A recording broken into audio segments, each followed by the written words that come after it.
So for years and decades, one of my biggest criticisms of the people that value liberty and non-leftists is that they have had no cultural imprint for a couple of different reasons.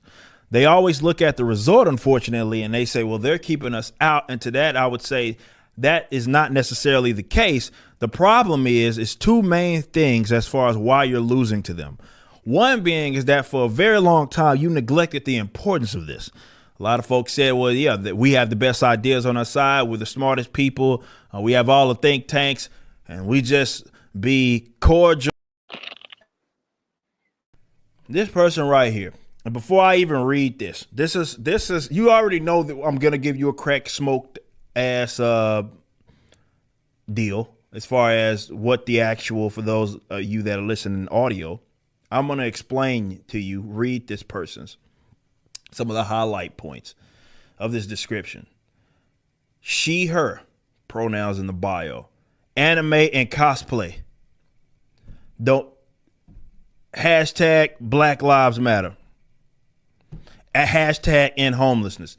So you already know this person's take is going to be dog shit. It's just the profile in itself says all that you need to see or hear. But let's talk about what this person discussed, and then I'll give you my take on it. Here's this. Folks mad about a mermaid being black, an alien being black, and an elf being black. At some point, can we collectively agree that you might just have something against black people because everything else mentioned does not exist in the world? In 2022, and if you're that against black people being cast in these roles, it says more than you think.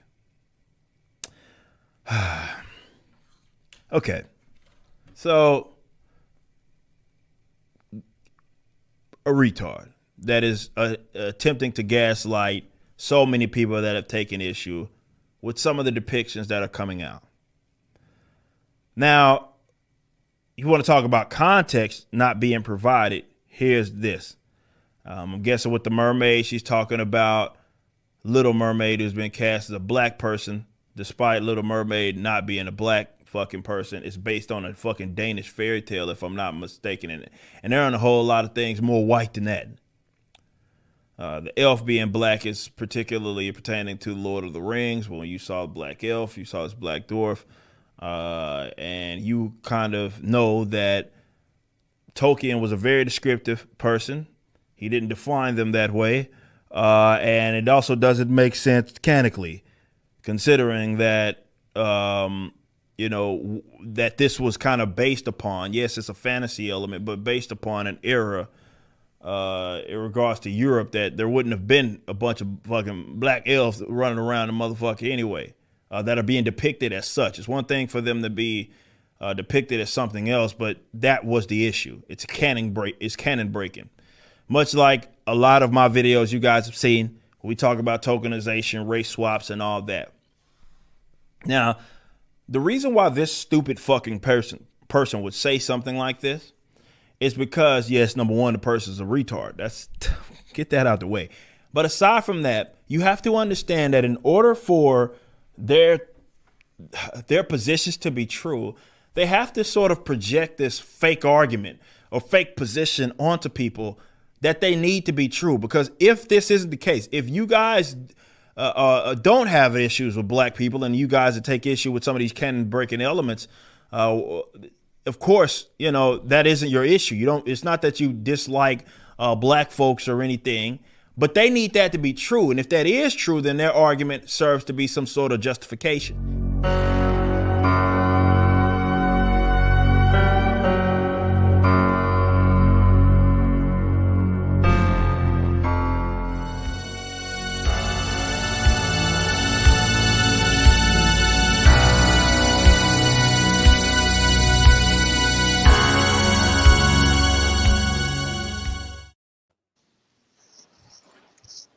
Well, if that didn't set the tone for this stream going forward, I don't know what else will.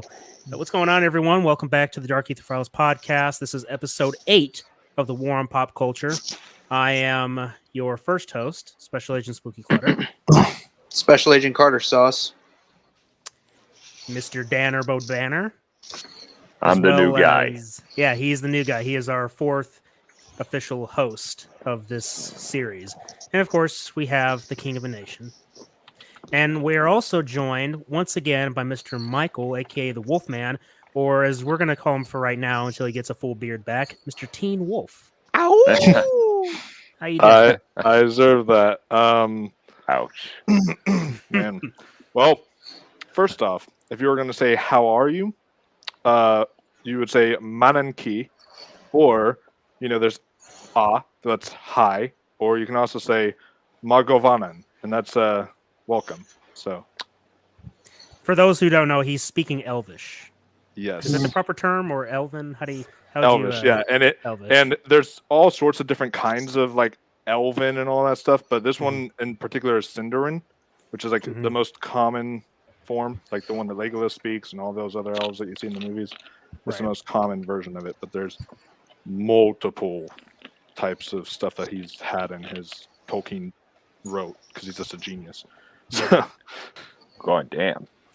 Well, I want to thank you for coming on tonight and discussing what we're going to be discussing with us. It's going to be a very interesting show. We brought Michael on because he is a Lord of the Rings expert, I would say. Would that be accurate? Or you're a very big fan, so you know quite a bit. Fan. I know quite a bit, but like even me knowing Elvish, like I'm still rusty at that. I'm still rusty on some other facts. So like I'm not particularly like an expert, but I am a massive fan. Like it's my favorite. The original trilogy. Like some people combine the original Star Wars trilogy as their favorite movie of all time. You know what? I cheat and I combine all the Lord of the Rings, that original trilogy, as my favorite movie of all time. Right, I was obsessed with that. I was obsessed with the books back in like middle school and all that stuff. So yeah. Well, there you go. A time when people read. Yeah. Yeah. We don't do that anymore, unfortunately. So tonight we're going to be discussing quite a few things. One of the biggest things that's happening right now is, especially and particularly with the Lord of the Rings franchise, is that we're getting a new series from Amazon called The Rings of Power. And it's supposed to serve as a prequel. I don't know if it's supposed to be a prequel to the movies or it's just like a prequel story being told. But some controversial things have been happening. One of the biggest things is the introduction of black dwarves and black elves, characters that weren't in Tolkien's work. And to my knowledge, there weren't any black elves or black dwarves. That's not to say that there weren't non-white people in Tolkien's world. That's not what I'm saying. What we're focusing particularly on is the induction of these new characters that weren't in the lore. We're going to be discussing, what the problem is, among many other things. I mean, just as a first word on it, how many other franchises, particularly fantasy franchises, feature non-white elves, dwarves, etc.? I mean, the first one that comes to mind would be Dungeons and Dragons. You have plenty of characters that have been created that feature black elves, black dwarves. And one of the things that was said about the series by one of the executive producers, I forget her name, but she was talking about how they felt that this series needed to reflect the real world in regards for the representation. And it's the same bullshit excuse that we've heard from these brainlet morons for the past 10 years. It's this idea of lots of diversity and inclusion and representation, all this nonsense and garbage. So you start including characters that either weren't there or they are tokenized versions of characters that have been already there. I mean, when you think about like the Little Mermaid or think about Snow White, how they're tokenizing those characters, it's the same creatively bankrupt Hollywood move. And it's also, there's also an agenda behind it, which we will get into, as the first topic is the weaponizing of race. And I'm definitely going to want to hear the King of the Nation's perspective on this, because he experienced a lot as a child growing up as a minority in a all black neighborhood. And he's just one person of many. And there are many other people that can give their testimonies about their experiences. So one of the biggest things that we've noticed over these past 10 years, and maybe even longer, if I'm being honest. It just so happens that these past 10 years have been very revealing in regards for agendas, that there's a push to divide people. And this has been done through many different avenues. One of the biggest avenues that we focus on right now is pop culture. Pop culture used to be something that would bring people together.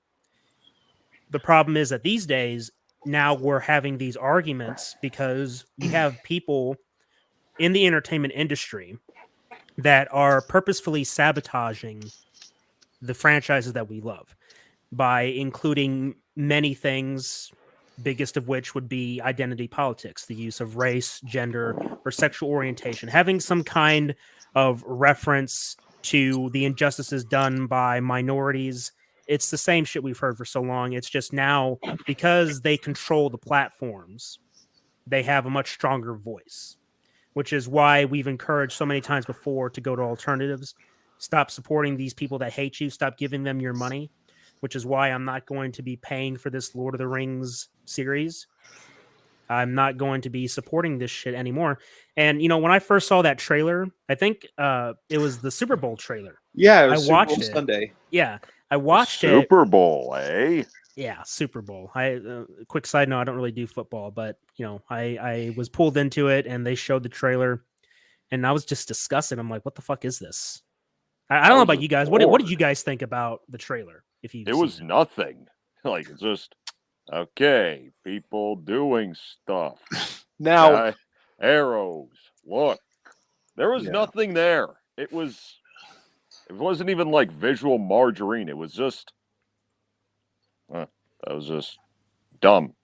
Even with the generic soundtrack, it's like, okay. So It's nothing. It's just nothing to me. I'm Okay. indifferent to the whole thing. sorry. So first time I saw it, like it was during one of the Super Bowl commercials. I saw that. I'm like, oh no, oh honey, no, no. And my brother-in-law, my sister's husband, my brother-in-law, he saw that and was like, oh, don't you dare! Like this, I could tell already. This is going to be DOA.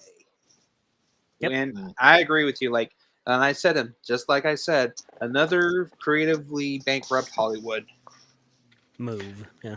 I find it very convenient that Jordan Peele's Nope premiered its trailer at the Super Bowl as well, because that's just what I was like. That's just what I was kind of saying watching the trailer. I was like, nope. However, there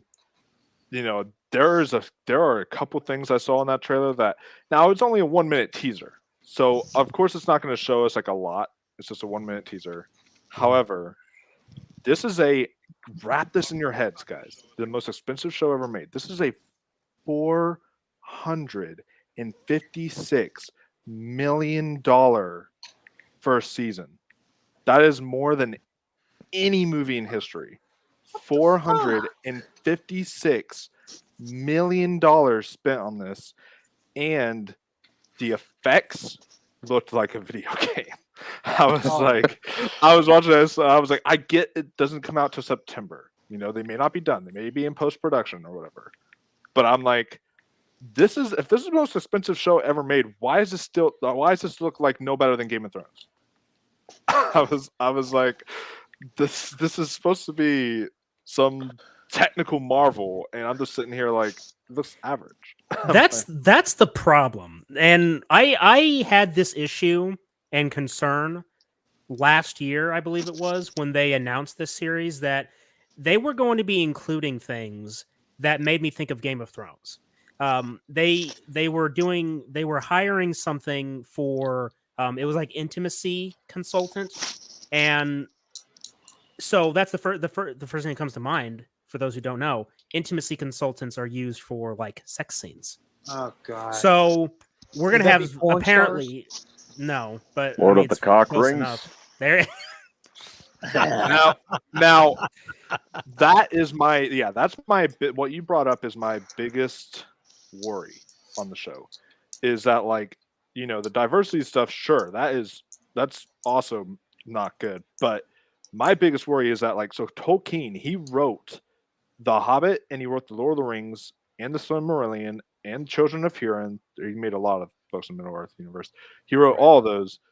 as family adventure type of books, and where the family could read it and they got an adventure. So then Peter Jackson brilliantly adapted, whatever you think of the Hobbit films, he brilliantly adapted both trilogies at least into family adventure films, to where the whole family could go and they could enjoy that adventure and go on it together. Like Bobo says, I'm going on an adventure, and they all, they would all like kind of get together as a family and do that. And so if you're having like, and trust me, I like tatas and booty. Don't get me wrong, I do. You know me. You know I do more than anyone else. Okay, Yes, but sir. like, Tatas. but I don't like it in Lord of the Rings. And I No. don't think that's me being prudish. I've actually been called prudish. People have said, "Oh, you're a prude," because I was saying I didn't want that in Lord of the Rings, and I'm like, no, I just don't want that in this particularly, because it is shitting all over Tolkien's legacy, It's insulting. I- It is what it's doing. and I would not stand for it. I am going to be upset. And my friend said that he read the only piece of nudity, and even then, I'm still like, don't need any nudity, but this would be the only way I would let it slide, is that the only nudity is whenever you see the elves turn into the first like orcs, and they are born pretty much, and they're born naked like a baby would Right. be. Mhm. Whenever they're born naked, and that's what they would show and stuff like that. And apparently I had a friend who said he read some leaks, and like that's the only nudity in there. Yeah, we'll see. We will see. The thing But- is, though, is that they hired intimacy consultants, and usually when that Yeah. happens, it's usually because they're going to be doing some sexually explicit stuff, at least on a minimal scale. But you make a good point, Michael, is that this is going to turn into another Game of Thrones, and that's why I'm so vehemently against them including these new elves and dwarves, these black dwarves and elves, because we have so many other franchises that are diverse. Okay, what you need to leave Tolkien's stuff alone. If you're going to adapt his work, you need to be fucking faithful to it. In fact, Peter Jackson himself said in an interview that they made sure that they didn't include their own politics, opinions, or agendas in these films when making them. Just That make some they're- damn good movies. Yes. And he Because said that he those they made were. these films for Tolkien. That's what they were aiming for, to honor his legacy and to honor his work. And in my opinion, I mean, I think we can all agree that they did a damn good job. I mean, of course, not everything was the same. With that said, for the most part, it was a very faithful adaptation, all Well, things Eve- considered. Even as Christopher Lee himself said, who he knew Tolkien personally, by the way. That's He awesome. did say about the movies that this is the very spirit and essence of Tolkien. Yeah, and yeah, whenever you're watching those movies, even the changes that they do make are all warranted, and they all fit, like to the point where I'm like, yeah, you didn't need Tom Bombadil, who was a known character in the books and all that stuff. I'm like, you didn't need him for this story. It fit, taking him out for this particular story. That was completely fine with me, and I didn't have an issue with that. I didn't have an issue with some of the other changes that they made. I thought that for the most part, it stayed very, very faithful to them, and that's why that's why they're to this day my favorite like adaptation of any kind of novel or favorite movies and stuff like that, is because of just how faithful they. Now with The Hobbit, I still enjoy those, but those changes weren't always warranted. Right. I will say that, but as far I didn't even finish that trilogy. as far as I haven't seen the third one. third one, I like the first two. I actually do like the first two, but the third one, no. Okay. To be- Little unknown fact about the Hobbit trilogy, or was it the Hobbit trilogy or Lord of the Rings trilogy? I forgot what it was, but one of the characters in there is actually played by a former Doctor, Sylvester McCoy, the Seventh Doctor. That would be the Hobbit trilogy. Yeah, Yeah, I think I so. remember. It took me a while to realize who that was, though. Like, oh, it is him, though. I didn't recognize because he didn't have the hat and the umbrella. Right. So before we dive more into Lord of the Rings stuff, I want to go ahead and talk, circle back around to this race thing. So I think that this goes without saying. It doesn't really need to be said, but for those that are just, watching that might have hostile intentions, when I am making a big stink about black elves and black dwarves in Tolkien's work, I'm not doing that because I'm a racist. That doesn't need to be said, but I'll say it should not anyway, be. just to make sure you guys already know. Obviously, most of us here understand our views on the idea of tokenization of characters. I Or think the- it's a or bunch the of shit. Tolkienization of this. There you go. There you The go. tokenization of Tolkien. I think I said that before he showed up. Actually. But I have to Nice. argue though. Why would it be necessary to even say that I'm not a racist? I think that You're we right. need It to shouldn't have to be said, but I'm just saying it anyway because say somebody jack at about some it. point is going to say something about it. Just and like I'm not a prude, guys, for me not accepting Exactly. nudity in this show. Okay, sorry. right. This is- Good point. Yeah. Good point. because you have to bring it up because somebody's going to say, "Oh, you're just racist." Then it's like, no, you dumb motherfucker. I am not racist. And you're fucking stupid for saying that. Yes, You're, that's you're what a I mean. dumbass. You don't have an argument. That's what you play.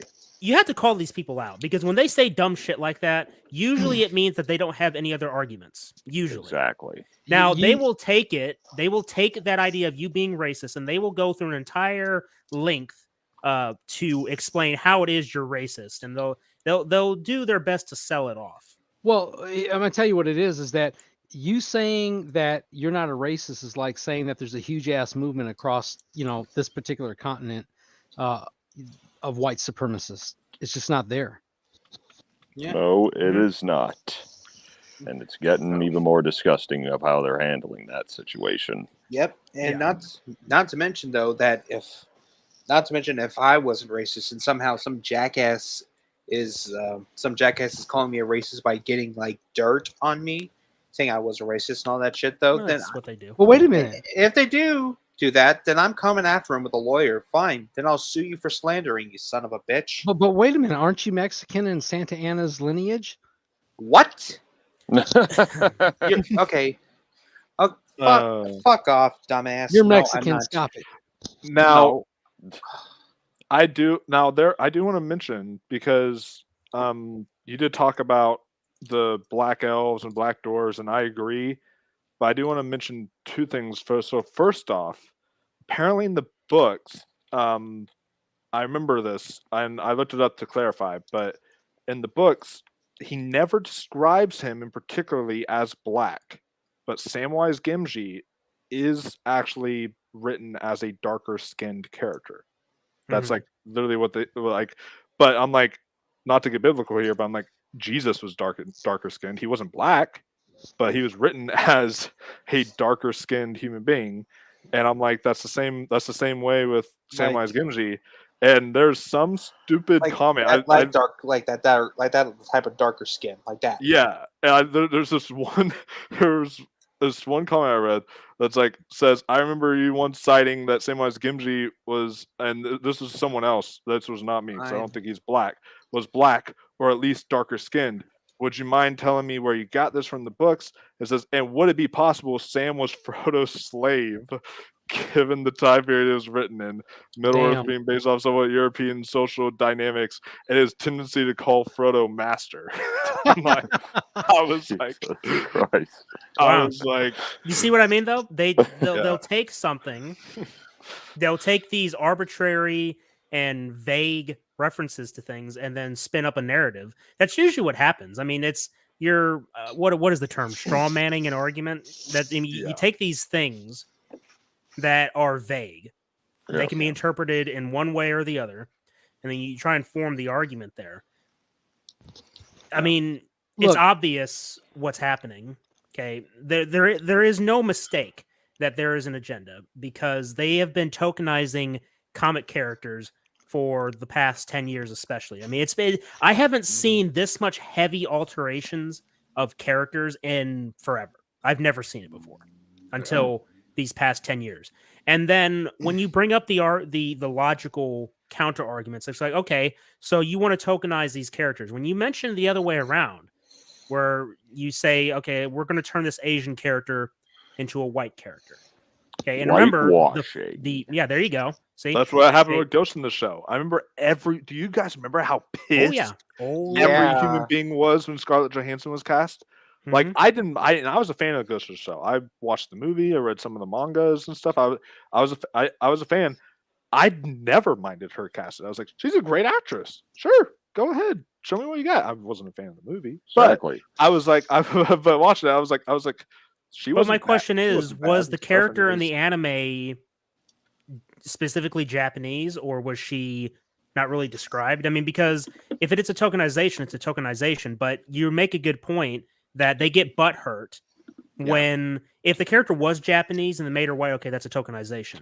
That by definition. With that said, if they're getting butthurt about it because it's the other way around, but then they complain to you when it's the other way around from that, you see the hypocrisy?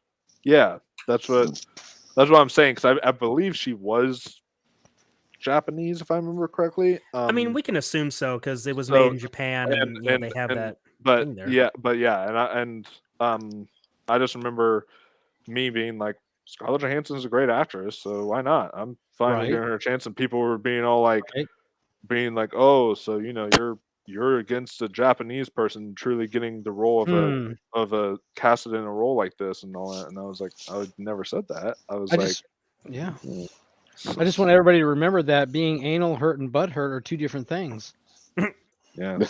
I just got bashed. I just got bashed recently because you talked about, and one of my biggest things as a Lord of the Rings fan that I was upset about is I know it's not attractive, but they aren't supposed to look attractive.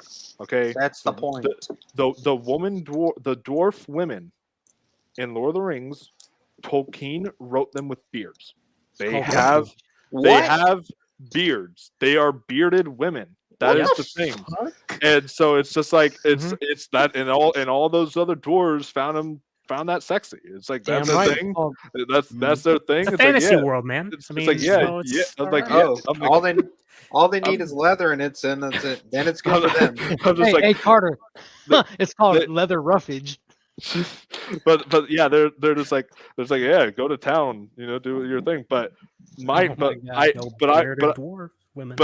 was saying that to a person, and they're saying, oh, so you don't think a woman should be willing to like be the way that they want to be on a show and all this stuff, and express their womanhood and everything like that, and be feminine and all this stuff? And I was like, I never said that. I literally am just complaining about the fact that a woman can't have a beard in this.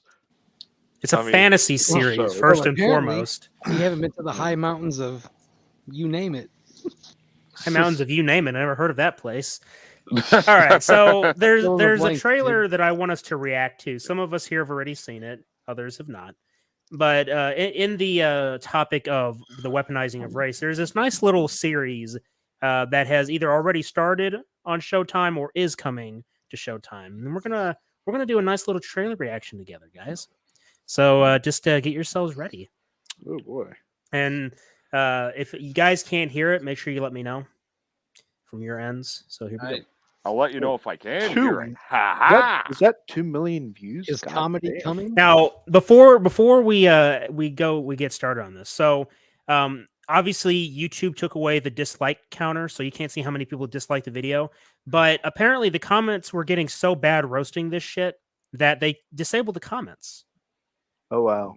Yep. Yeah. So you don't know what's being said about it. So when they took away the dislike counter, I mean that was already the straw. Then you know it's garbage. Back. Yeah, because they have to hide the shit, turning off the comments. I wonder if did the Lord of the Rings trailer do that? I'm just curious because like a lot of people were shitting all over that. You know what? Too. That's a good question. We'll go ahead and look in that after this.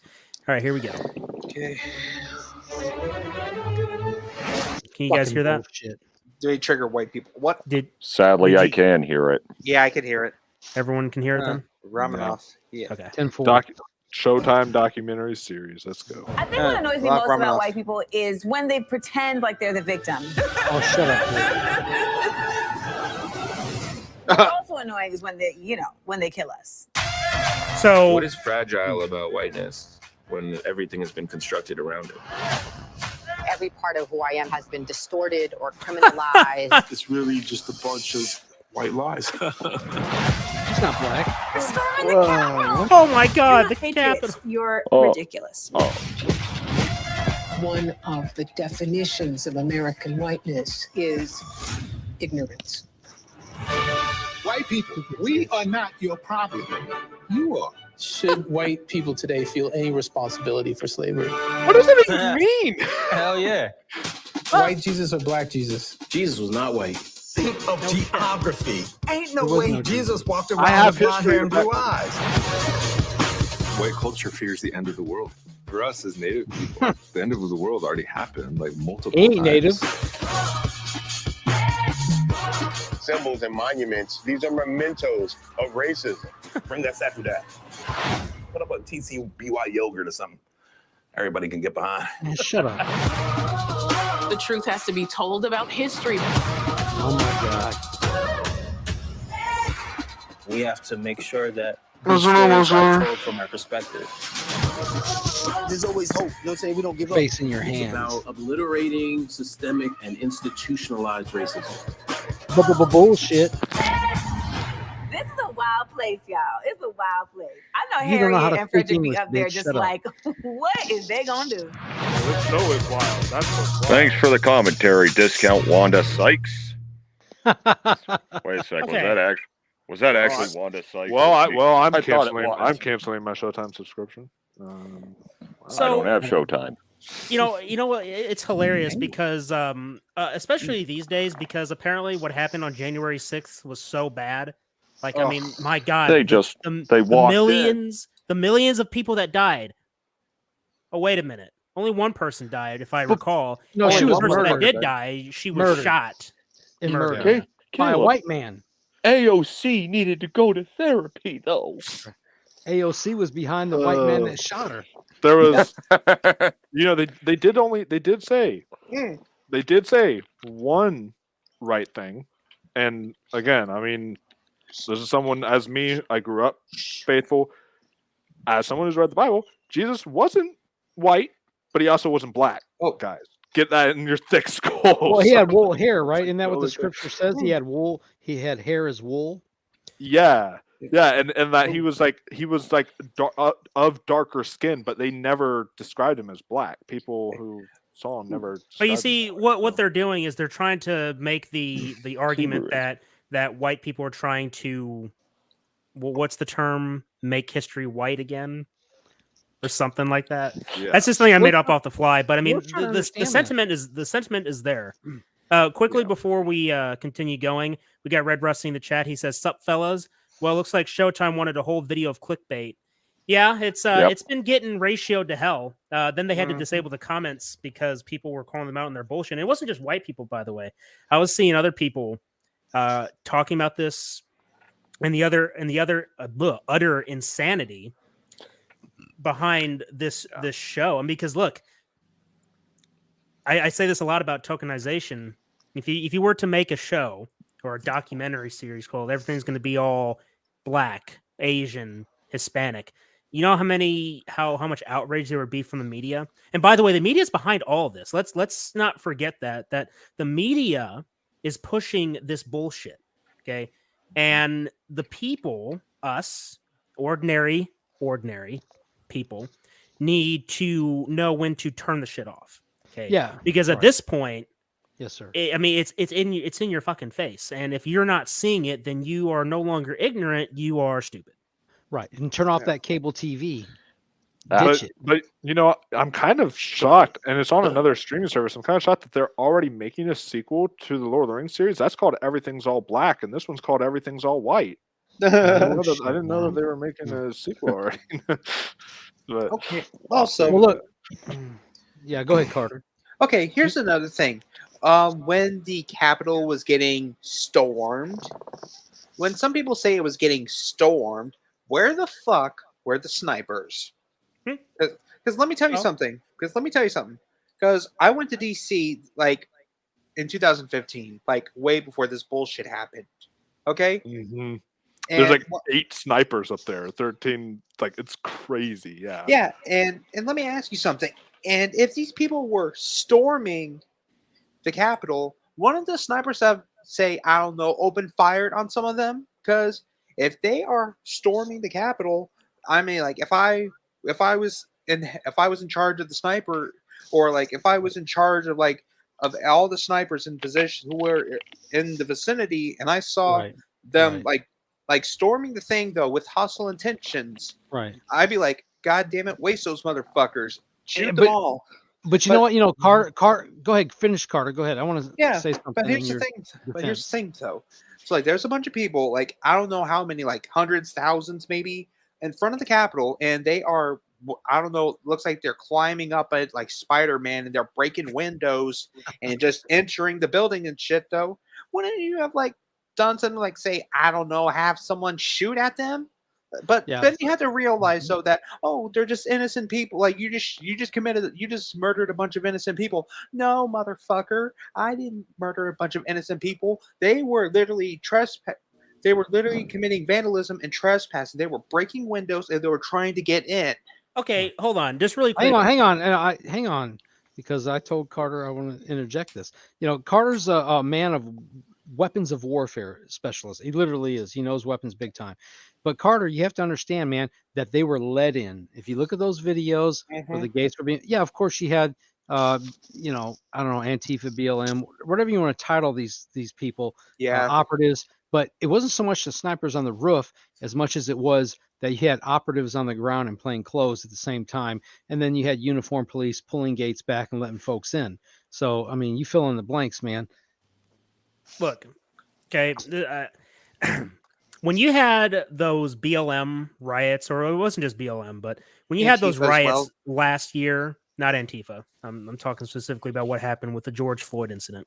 When you had those riots last year, for those of you who don't remember, those people, like for example in Minnesota, they set buildings on fire.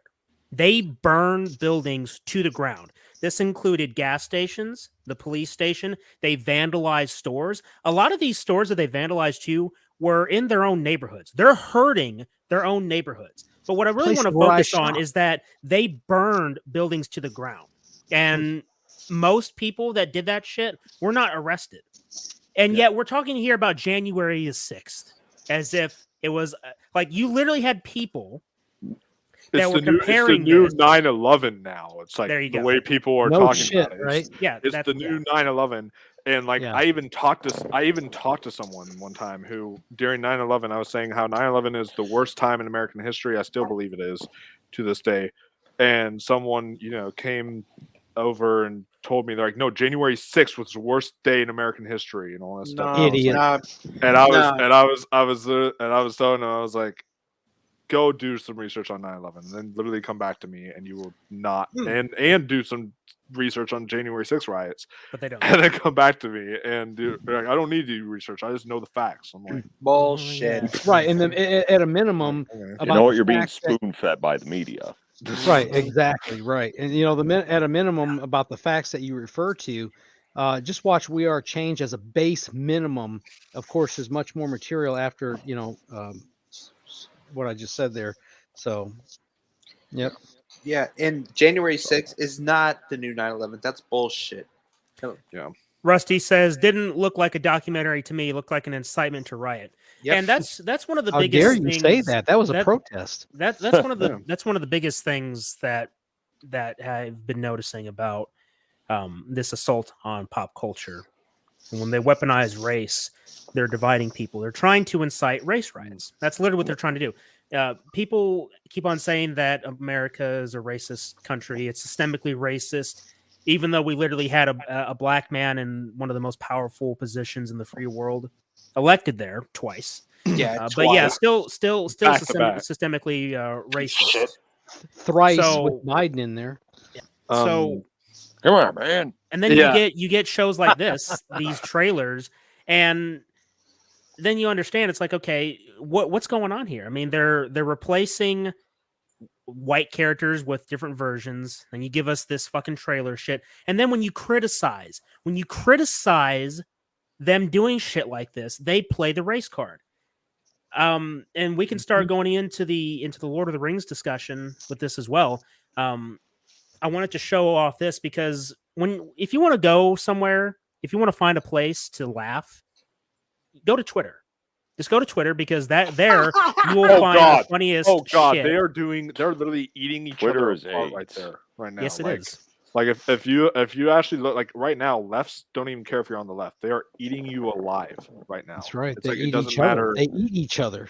Like that is what is happening, and I try to stay off Twitter as much as I can. I have it for my channel, but I try to stay off it as much as I can. It's like, You don't think Gollum would eat Biden? Of course he would. No, I'm pretty sure. No, I'm pretty sure that Gollum is Biden's estranged twin brother. Well, right now, considering how Biden is, I'm like Gollum 2024. Well, wait a minute, man. I mean, Gollum wants the gold, and Biden wants the children. And they're both referred to as precious. God! Precious. You know what? I want to bring up something though about this Lord of the Rings series and scroll back up to what you had, Rings of Power. There, I want to bring up something. So this is something that I haven't heard anyone who talked about the whole race thing talk about yet. I get that, like, as a Lord of the Rings fan, that's the thing, is they were the Rings of Power, one ring to rule them all that stuff. I thought it was going to be that after that, like, little title card thing that they showed in the trailer. Then I watched, or like the very, very first like teaser where they just showed you like the title or whatever. Mm-hmm. And then like the trailer comes out, and I realized, no, I believe they named it Rings of Power because there's like black power, that kind of thing. That is the reason why I am personally thinking that they titled it that way. I don't think they had any intention of, oh yeah, because they're the Rings of Power. It's like, well, hey, look at this. This is a black dwarf. This is a black elf. Let's do Rings of Power. This is powerful for that community. Right. That'll feed right into it. And that's a good point. Wouldn't be surprised.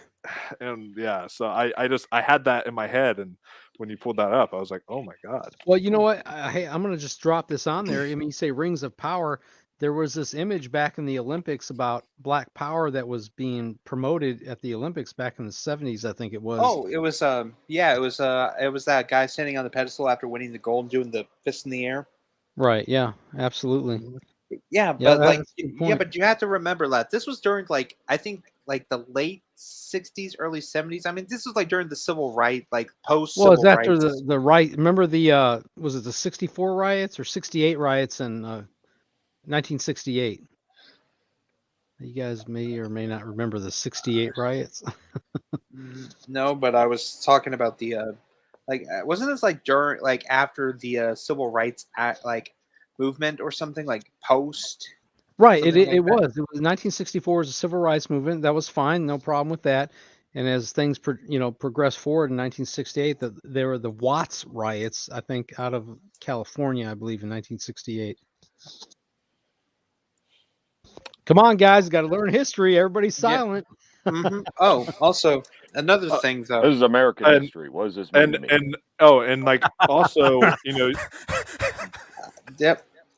You'll remember about Ottawa history this year. Okay. That means. Okay, that is amazing. I would watch that show in a heartbeat.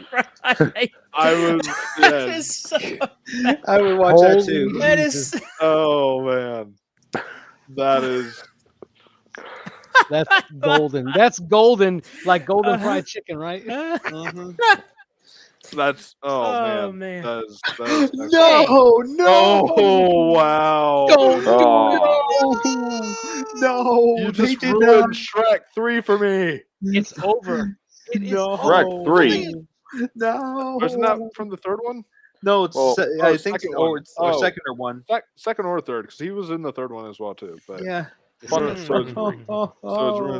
ruined both for me. Oh. Regardless. Okay, and that's another thing. Scroll up. How the fuck? I get this is hundreds, thousands of years before Lord of the Rings, whatever the fuck. How the fuck is that Galadriel? How do you expect me to believe she went from that to what she is now? This almost angelic looking princess. Amazing. Yeah, like to be honest though, that looks like fan art from The Witcher. To be honest. Yeah, like no, I swear to God, when I saw the picture, I thought it was a girl that played Ciri from The Witcher. I was like, oh, that looks like the girl who plays Ciri from that television series, and it wasn't. It was supposed to be Galadriel, and I was like, oh, fuck me. I was like, okay, right here. This is one of the stupid things I was trying to find. So this guy, oh my God, please tell me that's Black not elves do not exist. Please tell me that's not supposed to be him. I don't know. You do not know that. You do know that neither do white elves, right? Black elves do not exist. Okay. If I don't know if this was this guy's opinion or whatever, or what, but this argument, about complaining about the pop culture, and this is something I really find annoying, is that when people bring this up, like, oh, why are you complaining about something that's not even real? It's like, okay, when you invest time in something, like, and this is especially personal for me because I'm creating my own comic series. I'm creating my own universe here. I'm putting my heart and soul into it. It matters. Okay. I give a damn when shit like this happens, because if you're not following the lore that has been in existence for a very long time, okay, when you're not respecting the past and you don't, and you think that people are just going to lie down and take it, no. Okay, because that's what's happened. A lot of these films, TV shows, and things, they're being made for the people that are normies, the people that haven't read the novels, that don't give a shit about the lore. Okay, this isn't just for the Lord of the Rings. This is for Marvel. This is for DC. This is for Star Wars. This is for Doctor Who. This is for all the franchises that have gone to hell. And you don't have to have read the novels. Like, I don't know if all of you guys have read the novels. I haven't read all of them. No. And if that's the case, like, you don't ever have to. You just have to be a fan of the Lord of the Rings. Just respect what came before. And respect what came before and to know like that this is completely shitty. And thank God, I just looked it up and thank God. I thought like that was the Thranduil from The Hobbit. Like that was actually going to be his character, was that black guy, and I was like, thank God. I just looked it up and it's not. It's a totally different person. I was really good. Oh wow! Wow! I saw them side by side. I was, oh man. I'm gonna go ahead and just quickly. I'm gonna read Rusty's comment. He says, "Only heard of the Rings thing a few days ago. Found out it was just a TV series, and I have zero interest." Yeah. Yep. I have like 2% interest. Maybe 1%, only because I am a diehard Lord of the Rings fan. And my only thing, but the thing I'm worried about is it's the same issue with, so like House of Dragon, which is like the next Game of Thrones series is coming out. And I've read the prequel novel to Game of Thrones. Apparently they're not even basing it off of the prequel, like novel that George R. R. Martin wrote. And I'm like, are they basing this off the Silmarillion? Like, I don't even know what this is supposed to be based off of. It's like, it's dumb. Okay. Also, another thing, I want to make a comparison. Oh, see this wow. woman right there? See this woman right there? The black elf right there, the one with the big poofy hair. No, that's the dwarf. This is the elf. Okay. Oh, sorry, that dwarf. Wow. Let me tell you something. You know what that She's dwarf got no sort of beard. looks like? Yeah, but let me tell you what that dwarf looks like. That fro is like insane. Dang. No. You know what it looks like? Like, dang. Oh, watermelon.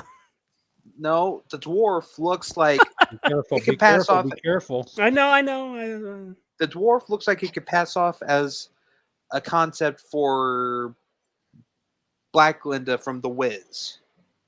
Huh? Glinda from The Wiz, the black version of Wizard of Oz. You know, with Diana Ross and Michael Jackson. Yeah. That's like if they did an adaptation of it, I could see I just remember the It's Always Sunny episode where they try to do The Wiz. And that was kind of funny. Aha. Okay, look at this. Look at this right here. All right. Wow. So this moron says everyone complaining about people of color in the Tolkien universe can go jump off a cliff with their disgusting prejudices. I, for one, can't wait to see the world expanded and representative for all people, of all people. Except white people. So this brainlet moron doesn't realize that you can go to whatever other fucking fantasy franchise that has black dwarves and black elves. Show her bio again. Show her bio again. Let me see her bio. Geek, introvert, cinephile. pronouns. Oh, Rachel Cushing. I know. Okay, that's so disappointed. I know this girl. And this girl is a massive Lord of the Rings fangirl, and that really disappoints me. So See, right there should tell you everything. Pronouns in the bio is very, very typical. And it's not beep bop boop. So that's unfortunate that her pronouns Boppage. are not beep bop boop. Good lord. Or better yet, though, or you know what though, if you make her, to be honest with the way she looks, that girl looks fake. She looks like she she's like a video game or something like that. Like, what Is the this hell? supposed to be a Look right here. painting? You can see that she's got facial hair on the side. Yeah, that's how they're supposed to look. I'm the bearded lady. Who are And you? you see- One of the freaks. She doesn't have her mouth open, but I guarantee you, she has like glossy white teeth, and they're like perfect. Or she's and got a pristine. fucking gap And tooth. it's like the dwarf women had something like that, like a gap tooth, had something. They were broken teeth, had whatever it may have been. Like they weren't the most attractive people. Were like No, they were fugly. They were fugly, but the dwarves loved them, and that was what was great about the dwarves. They loved Just remember, fugly everything women. that's going on, guys, is about divide and conquer. Never forget that. Yeah, exactly. Yeah, who's this? Who the hell's this? That was supposed to be another quick evening sketch. Anatar, aka Sexy Sauron. Never heard of that. Well, speaking of Sauron, looks more like Zelda. Yeah, with the tiara. Speaking of Sauron, I hope they don't ruin him, but he's supposedly supposed to be in this series. Oh, you know they're gonna ruin him. They've ruined everything. What the fuck is it? But Okay, if now we're looking towards Sauron is here, just let him just wipe out everyone, and then Let's see what this idiot is. Let's see. Just have him just kill everyone. ADOS equals American Descendants of Slavery. Fuck you. Let's see. He says Tolkien heads Middle Earth is for everyone. Tolkien created a vast and timeless fantasy world for everyone to escape into. Amazon. I know, right? We got a black dwarf queen and a Puerto Rican elf. And Oh my Tolkien. gosh! I guarantee you, they're gonna give like Sauron almost whitish looking armor or whatever, like something like that. And then since it will by the time Fellowship comes, he's wearing the ring before he gets it cut off and all that stuff. And so that'd be funny if he puts on the ring at the end of the series, and his armor becomes black. Yeah, goes all reverse Michael Jackson. You're giving them ideas, Wolfman. You're giving them ideas. As long as we don't see a burning cross, okay? But look, idiots like this you're part of the problem. You say shit like this, you're part of the problem. Of course, this is Twitter. Exactly. This is what you expect of people. Look, anyway. man. But look what they're doing. Just hold on. Look at what the fuck this idiot does. And there are many people like this moron. Put the hoods on, right? That compare. It's insane. He calls them Tolkien heads. It's like, okay, when people say Middle Earth is for anyone, this should be for anyone, not everyone, because not everyone's going to enjoy Lord of the Rings. Okay, if you want to go enjoy something that has hardcore sex and nudity, just go to Game of Thrones. It's similar Or enough. Pornhub. I'm talking about for fantasy series, but yeah. And I'd actually. I mean, it was a lot, but I still didn't mind it as much as the Game of Thrones because George R.R. Martin wrote that in the books, and I'm like, like he wrote those with all that adult content in there. So, but Lord of the Rings was not ever supposed to be that, and that's the main what I'm saying. thing That's to what I remember was is that pointing. if you want to have a Game of Thrones like series, then take Game of Thrones. Don't turn Lord of the that Rings. shot right there where she's like holding her knife like on a cliff or whatever, Galadriel, like that just looks like so fake. Like how is this a $456 million show? Like yeah, that's like a PlayStation 3 cutscene. It's like something something out of The Witcher, like something that got cut from The Witcher. I think that's what Michael was saying earlier. Man. I think that's what Michael was saying earlier. That this looks like, or was that you, Carter? That it says it looked like it was Ciri from The Witcher. I said how it looks just like Ciri from The Witcher, and I was saying like how are you supposed to expect me to believe that becomes Kate Blanchett as Galadriel in Lord of the Rings? Exactly. Like, It's the reversing and the degradation of material across. Oh my god! Oh no! Hell no! Gandalf and Lord of the Rings. Oh my Gandalf god! The Black Sister. They better not put if they put Gandalf in this series. I swear to Christ. I swear. Tell Christ not to allow it. I will pray. I will pray. I don't pray often, but I will literally pray, and I will say like, Pray God, always. God, please do not let them put a black Gandalf in here. They should because bring that would- Denzel Yeah. Washington in there to be the equalizer. No, they'll probably cast him as. You like that, Gandalf Carter? because, No, that's funny. I'm just being. Oh my god! What the hell? This Oh, is from wow. Gary. This is Gary from Nerdrotic. Nerdrotic. Nice. Go follow him if you haven't already, because he's fucking excellent. Very well versed in this. You know, everything is beautiful contemporary. annihilation. Always remember that. It's contemporary to the time frame that you're living in, right? Oh my god! See right here. This is Galadriel right God, here. Yes. How is that supposed to be whatever the fuck kind of like Eowyn wannabe? Like how is the Eowyn wannabe turn into That bitch. fucking So- Galadriel? So It's let's like- go ahead and I get have no into it. idea. Michael, if you want to lead the charge on this, please be my guest. Let's talk about Galadriel and what exactly is wrong with what they're giving us here. Okay, this Hey, is supposed to What's be wrong with this right picture? here, the new Galadriel. What the fuck happened that we got this instead of this? Please give it to us. They're just trying to and the thing I don't get too is, and like you mentioned, we talked about it was in the books, is the I am no man from Eowyn and stuff. That's the thing, is in those they still made powerful women characters. In the books, they still made powerful women characters in the movies. And when Galadriel's there, she is a powerful woman, but she's still feminine. She is elegant. She's almost angelic. Yes. That's how Almost- Tolkien writes her. He writes her as an angelic character. Beautiful. Whenever he's writing her in the book. And she's not supposed to be some like Warrior. that was she's oh my god. That's bad, No, but man. no. But think about it. No, but He's look not even about- a no, hobbit, think about is he? it. Yeah. More like It's like- a Fobbit. I mean, it's not $1 million budget, but it might as well be. It's like That dude does not live in the Shire, does he? but Anyway, yeah, I'm sorry. Go ahead. but yeah, to me it's just like, oh, what's that fan theory?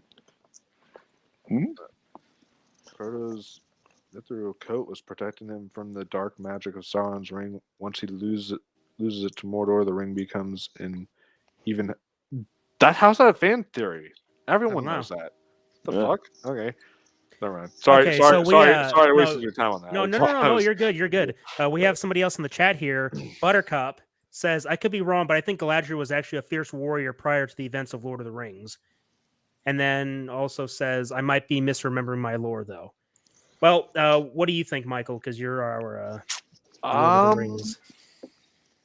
I don't remember it exactly being described as a fierce warrior, but and unless it's like the Silmarillion, I'm trying to remember if she was described as that in the Silmarillion, but from what I know, like I always have known that she's been powerful. Like she's one of the most powerful women in Lord of the Rings. I've known that for almost like a decade, but I've never known her to be like a warrior. She's always been kind of a. But remember when she transforms herself and she becomes like really ultimately powerful in one of the movies? in the first film. Oh, it's beautiful.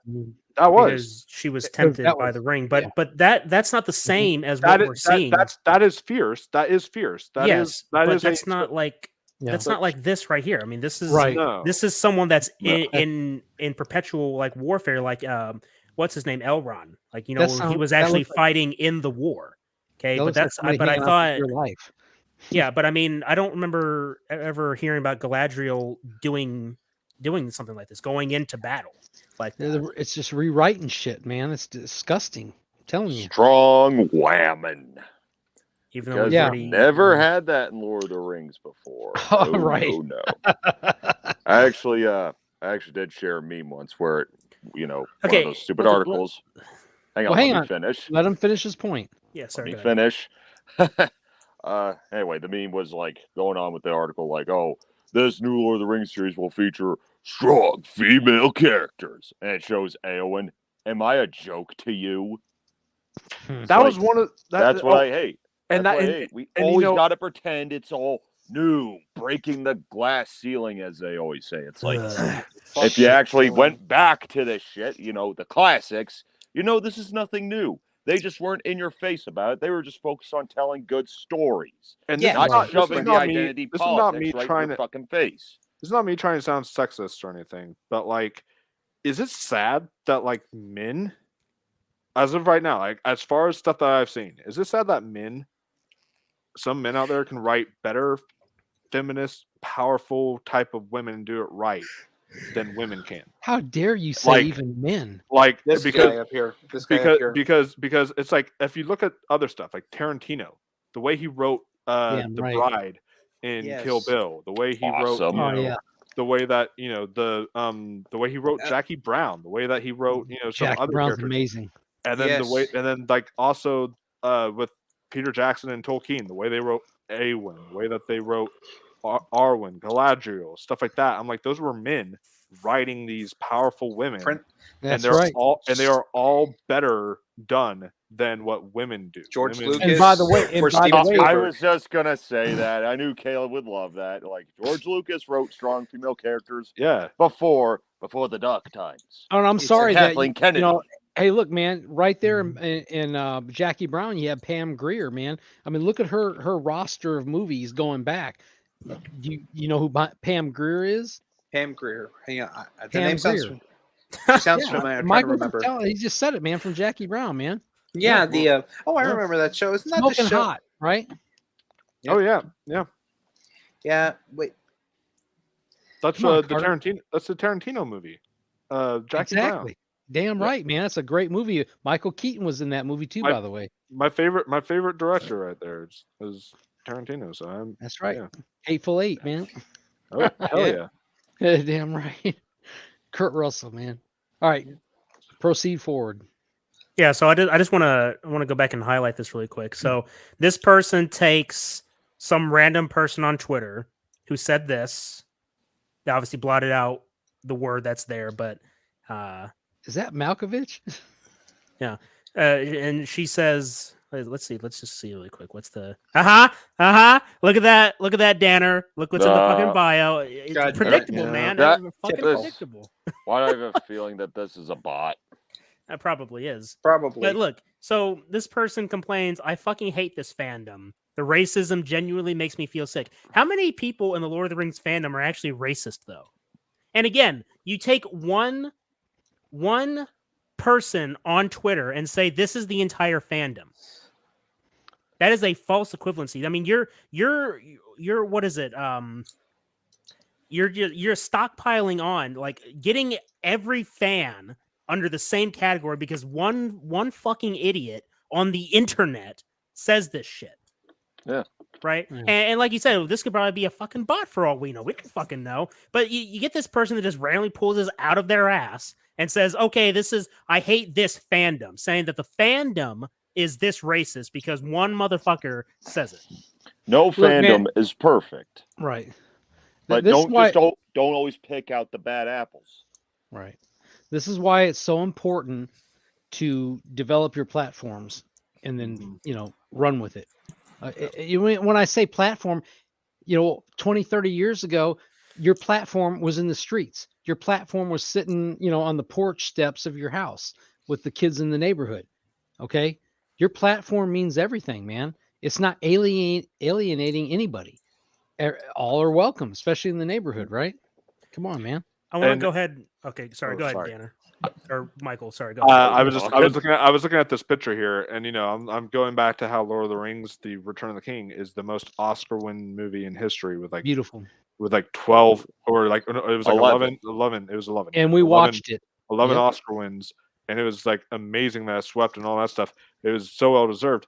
I'm thinking to myself, because this is probably going to be a case of where critics adore this show and audiences are not are not pleased with it at all. Right. What do you want to bet that like it'll be the most Emmy-winning show in history or something like that? Right. I And wouldn't be Michael, let me tell you surprised, something but else, I mean, it buddy. doesn't make any Listen, Michael, let me tell you something person to person, because I'm a Lord of the Rings freak, brother. You don't Yeah. know. And now you know. Yeah. I'm gonna tell you what, Peter Jackson, and I told Caleb and Carter too for a long time. I said, Peter Jackson, I was speaking this shit for years, man. I said, he needs to do Star Wars, man, and they effed it up, bro. So I agree. I mean, he should have wrote it all the sequel, everything Peter Jackson should have been there. Bring Lawrence Kasdan's bitch ass, leave his son out, and because Lawrence Kasdan was part of that shit back in the day. I mean, mesh it together, bring the good. I know I have a wet dream. I guess it's been dried up. Yeah. Look, terribly. So look, this quote here is from Peter Jackson. I don't know what interview it was, but this is what he said. He said, "We made a promise to ourselves at the beginning of the process that we weren't going to put any of our own politics, our own messages, or our own themes into these movies. In a way, we were trying to make these films for him, Tolkien, not for ourselves." There you go. Did he say that? Did he say that like recently out of like, or was that like something a while back? I'm not entirely sure. I'm not entirely sure. Because I am curious to know what Peter Jackson's thoughts on the whole Lord of the Rings Ring of Power thing is. Because I'm pretty sure he'd be like, "Shut it down, shut it the hell down." He probably would, honestly, because he is such a advocate for that legacy of Tolkien. Even if he decided to do the stupid decision of doing like The Hobbit into 3 movies and to make a lot of mistakes there, you still watch them and you're like, there's still the legacy of Tolkien in here. It's like that is still in there, even if it's not on Look, par let me share something with you guys, okay? There is a scripture that says, "Speak thou unto this mountain and let it be removed." Yes. Let movies speak to the mountains as well, because movies move mountains, okay? And it's very important, for humanity in this particular age that we're in, okay? And movies do. Movies are impressionable. They do move mountains. They move humanity, and it's a beautiful thing. And we need to remember that as we go forward, as we create our own new material and leave that old shit behind. You know what I'm saying? Yeah. So Rusty says Pam Grier movies are phenomenal. Even as a kid, I loved her movies. Right. He also says the women who are writing good female characters today are the non-PC ones like Coralie Fargate, probably butchered that name. Sorry, who wrote and directed the 2017 movie Revenge. Most others are indeed by men, it seems. Yeah. But then it's like men will, be called sexist if they're trying to, or they're like saying, if you try to hire a man to make a female empowered movie now, it's like they look at that as something that is shameful. So I don't know where this what I have on screen right now, I don't know where this came from. Again, I just found this on Twitter, but it says what exactly is the source material here. So what did Amazon buy? It says we have the rights solely to the Fellowship of the Ring, the Two Towers, Return of the King, the Appendices, and the Hobbit. Payne says, and that is it. We do not have the rights to the Silmarillion, Unfinished Tales, the History of Middle Earth, or any of those other books. That takes a huge chunk of lore off the table and has left Tolkien fans wondering how this duo plans to tell a Second Age story without access to those materials. There's a version of everything we need in the Second Age in the books we have the rights to, McKay says. As long as we're painting within those lines and not egregiously contradicting something we don't have the rights to, there's a lot of leeway and room to dramatize and tell some of the best stories that Tolkien ever came up with. Bullshit. Traumatized. No, you want to know what one of the best stories that Tolkien ever came up with? One of the best stories he ever came up with was the Silmarillion. And guess what? That is impossible to adapt into a movie. You physically can't. There's so much that like lore and stuff that they build into that would make it into a TV series. And so when this was announced, I was like, oh, great. We're finally getting our Silmarillion TV series. And Man, fuck this. Fuck this shit. Like, look, I honestly, because I feel your pain, man. Because I've seen this shit. I mean, look, here's the best example. Okay, here's a little bit of a sort of history lesson. I'm gonna go ahead and stop sharing for a minute so we can focus back on us. So, when the original trilogy first came out, there was a very large gap of time between Return of the Jedi and Phantom Menace. In between that time period, you have what is now referred to as the expanded universe. The expanded universe included novels, comic books, video games, merchandise, okay, that continued the story of Star Wars before the Phantom Menace came out.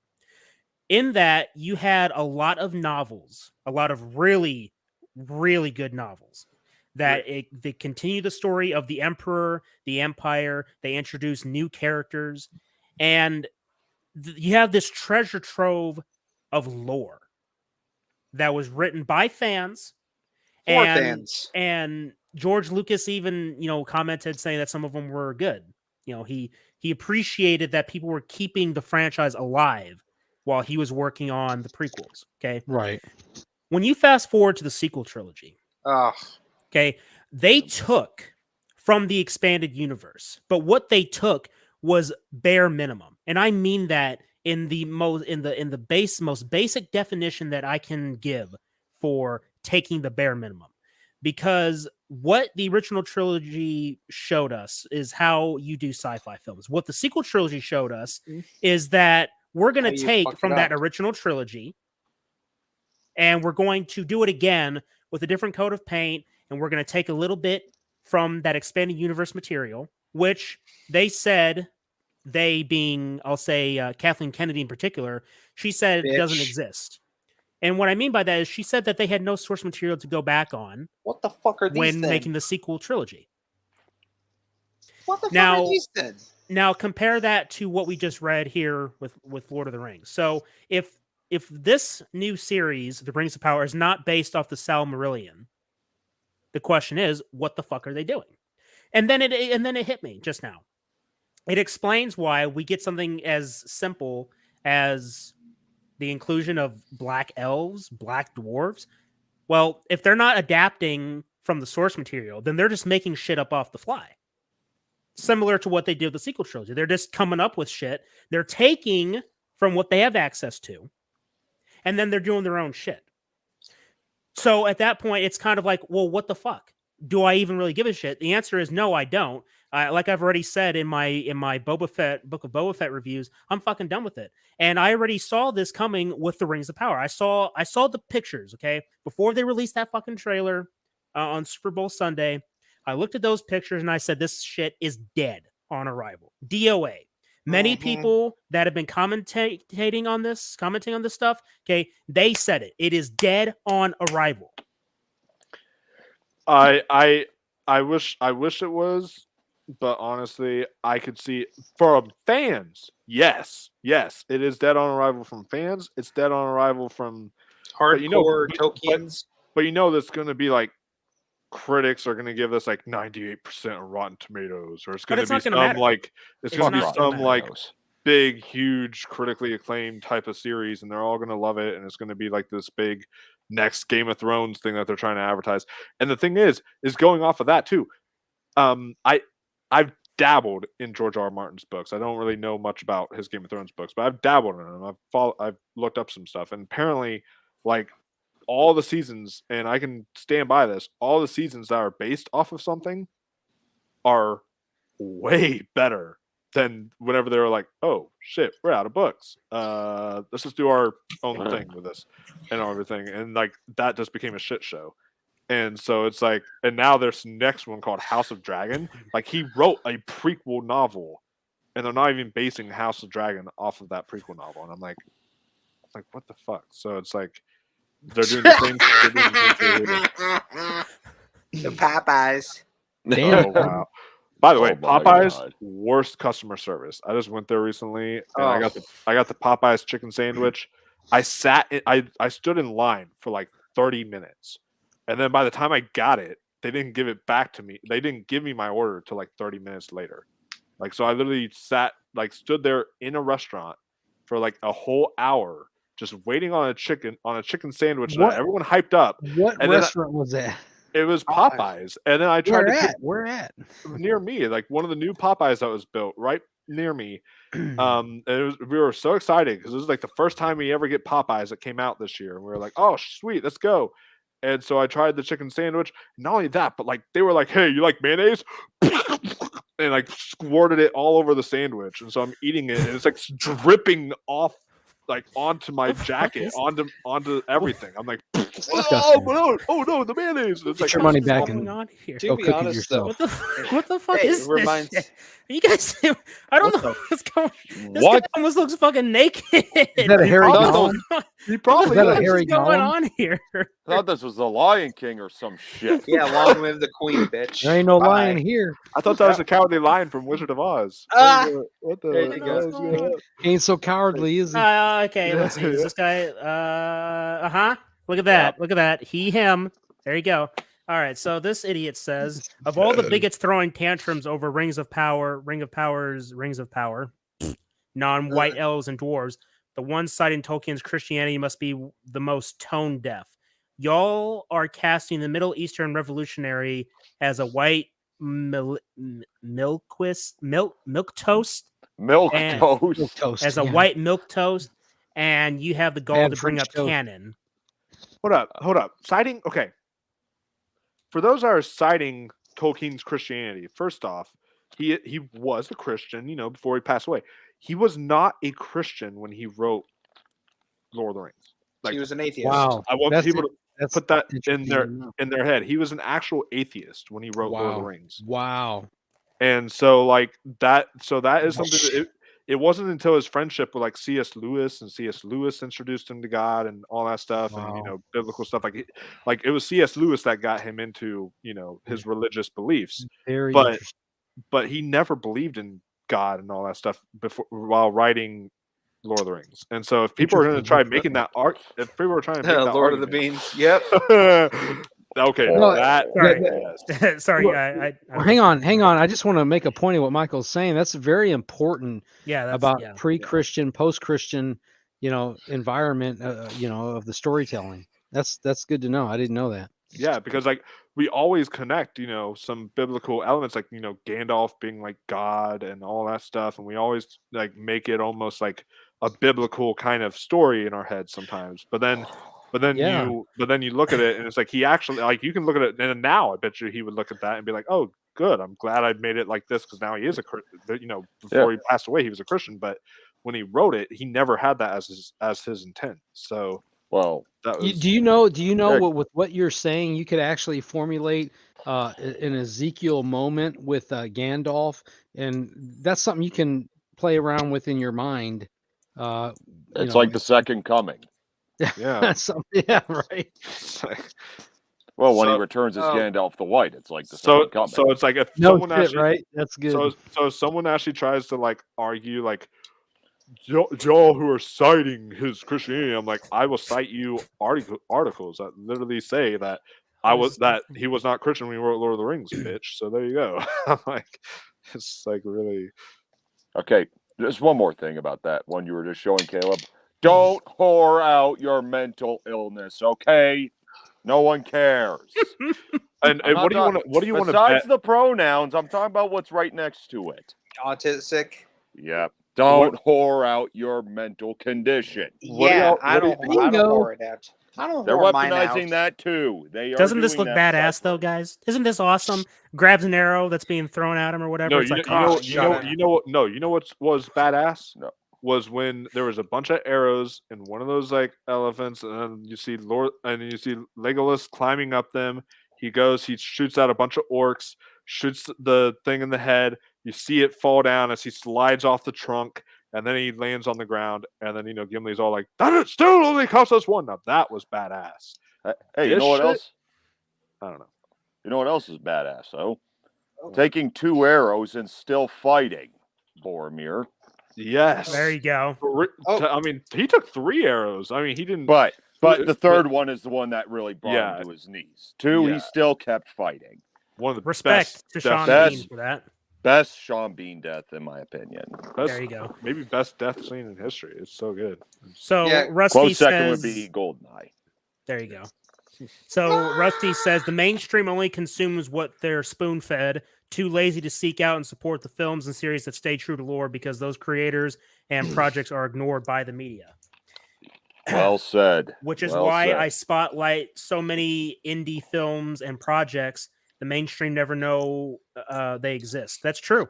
Yeah, people will say, "Oh, originality is dead." And I'm like, the reason why you say that Fuck is you. because all y'all watch is like your Rehashes. your rehashes, your Exactly. remakes, your sequels, this and that.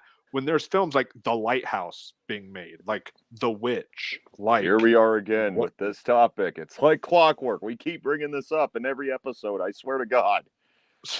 We're always just going back to the rehashes. We're not focusing on anything original, even when it's getting made, but it's just being swept under the proverbial rug.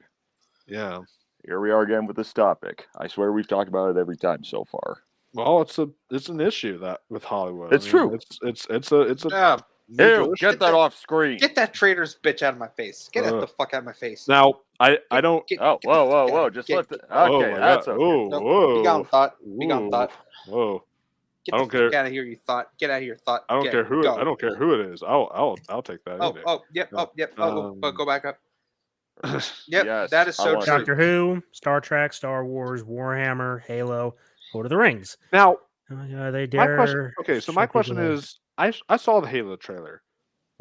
What is it that people are complaining about wokeness for that? Like, it looks like I don't even know. Only because it looks like it's focused on Master Get that Chief. traitor's Like, bitch out of here. like it looks like it's focused on Master Chief. That's why I'm kind of confused at why people are complaining. Well, about one of the first things is that they're turning Halo into a TV series. Yeah. I always get concerned when they're adapting older franchises into modern stuff because look, god damn it, look at this. Just look at this. This is so fucking true.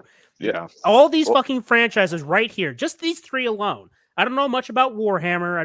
I don't know too much about Halo, but look at this shit, okay? These fucking franchises were peak sci-fi. Is that the Last of Us right there? Where? No, that thing beside Halo, or what is that? That's Warhammer. Warhammer. Oh, that looked like a butterfly for a second. I thought that was No. So, I mean, look, I'm not a fan of Star Trek, but I have heard so many things about this, about what happened. Okay. But I can sympathize with their plight because I was a fan of Doctor Who and Star Wars. These days, the new shit that they've put out, okay, that's why I cannot have any faith for anything that is coming out of Disney, Marvel, whatever the fuck, okay? Because look what's happened. Okay? A lot of these franchises are dead. Okay? They're dead because there's no more originality. You have 1,000 different versions of the same characters. You have these rehashed stories that make changes to pre-established canon. And then I ask, well, wait a minute. Why the fuck are you doing this? Why are you changing this? This doesn't need to be changed. It's like that saying, if it ain't fixed, don't broke. If it ain't broke, don't fix it. If it ain't fixed, don't break it. I meant to say, if it ain't broke, That's what he if said it right ain't, there, I meant to say, you know exactly what I meant to say. If it ain't broke, don't fix it. Well, And that's what they're doing. yeah, and I think we can all agree that in the Elvish term for bad, this looks very Ura. I think is how you say it. Ura. Yeah. That That means bad in Elvish. So There we go. Yeah. Basically, this franchise is no. You know, to be honest though, you know what I could see this franchise like the new the Rings of Power. You know, I could see it as.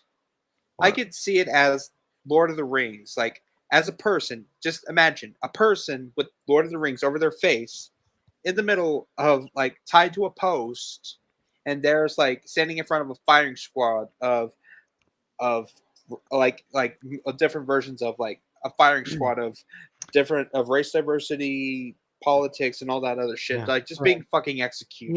Yeah. I like what Michael's talking about Elvish language.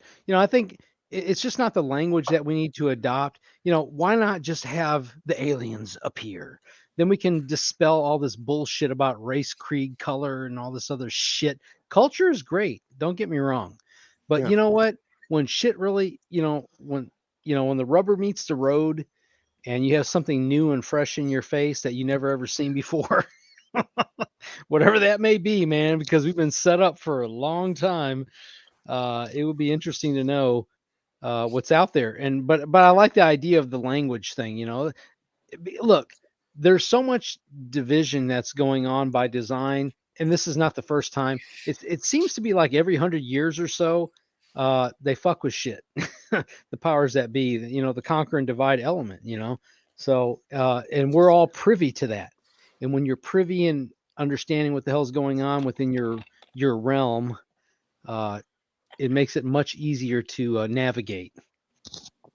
Yeah, and and I mean, I guess, and you're talking about like culture and all that stuff. Like, I can see people trying to make an argument that, oh well, with culture you get all these different ethnicities, and if it's like Elvish culture and Dwarven culture, and this is their language and all this stuff, I could see people trying to make that argument, but that Skin color does not define culture. I was Thank like, you, I sir. don't. Thank I was you, like, sir. exactly what I was about to say too. I'm like, I don't think that qualifies in the same way that Tolkien wrote culture with his language. We always have to remember we don't have to defend shit. Okay, it's humanity. We have what we have. There's diversity. It's always been there, and that's the beautiful thing about it. That's why, as a kid growing up, think about this, guys. I mean, really, within the past 100 or so years, the navigation was there, but most of the population couldn't navigate around the planet necessarily. You were pretty much localized to your environment, and so you developed your culture, your norms, and all this other material for defined who you were as a people, and we can't ever forget that. Okay, and so Tolkien, he was in his element. That's where he was living. I don't know about his travels and those things of those nature. I haven't read about Tolkien in that aspect, but he was speaking about English, culture, right? And they just happened to be white, right? that picture of Boba Fett is me to the writers and creators of the show, and I'm doing like that, about to whack him over the head with the weapon and stuff like that, because I just want to knock some sense into them. So Yeah. it's just, and it's like, and we mentioned earlier too, it's like whenever they do things the opposite, like I'm a huge fan of also, like, there's Lord of the Rings, Star Wars, and then there's The Last Airbender. For me, it's like also that was one of those things that I was a huge fan of, Avatar: Last Airbender. I am the same way with Tolkienization when it came to The Last Airbender movie. Yes. Where do we even start with that thing? Where they made they made practically almost every character in that movie white, and I'm like, well, except for the Fire Nation, they were all Indians. Other than that, but every other one, I'm like they weren't all white like this, like it's not like one way or the other, it's both ways. I was looking at that as like do you understand The Last Airbender?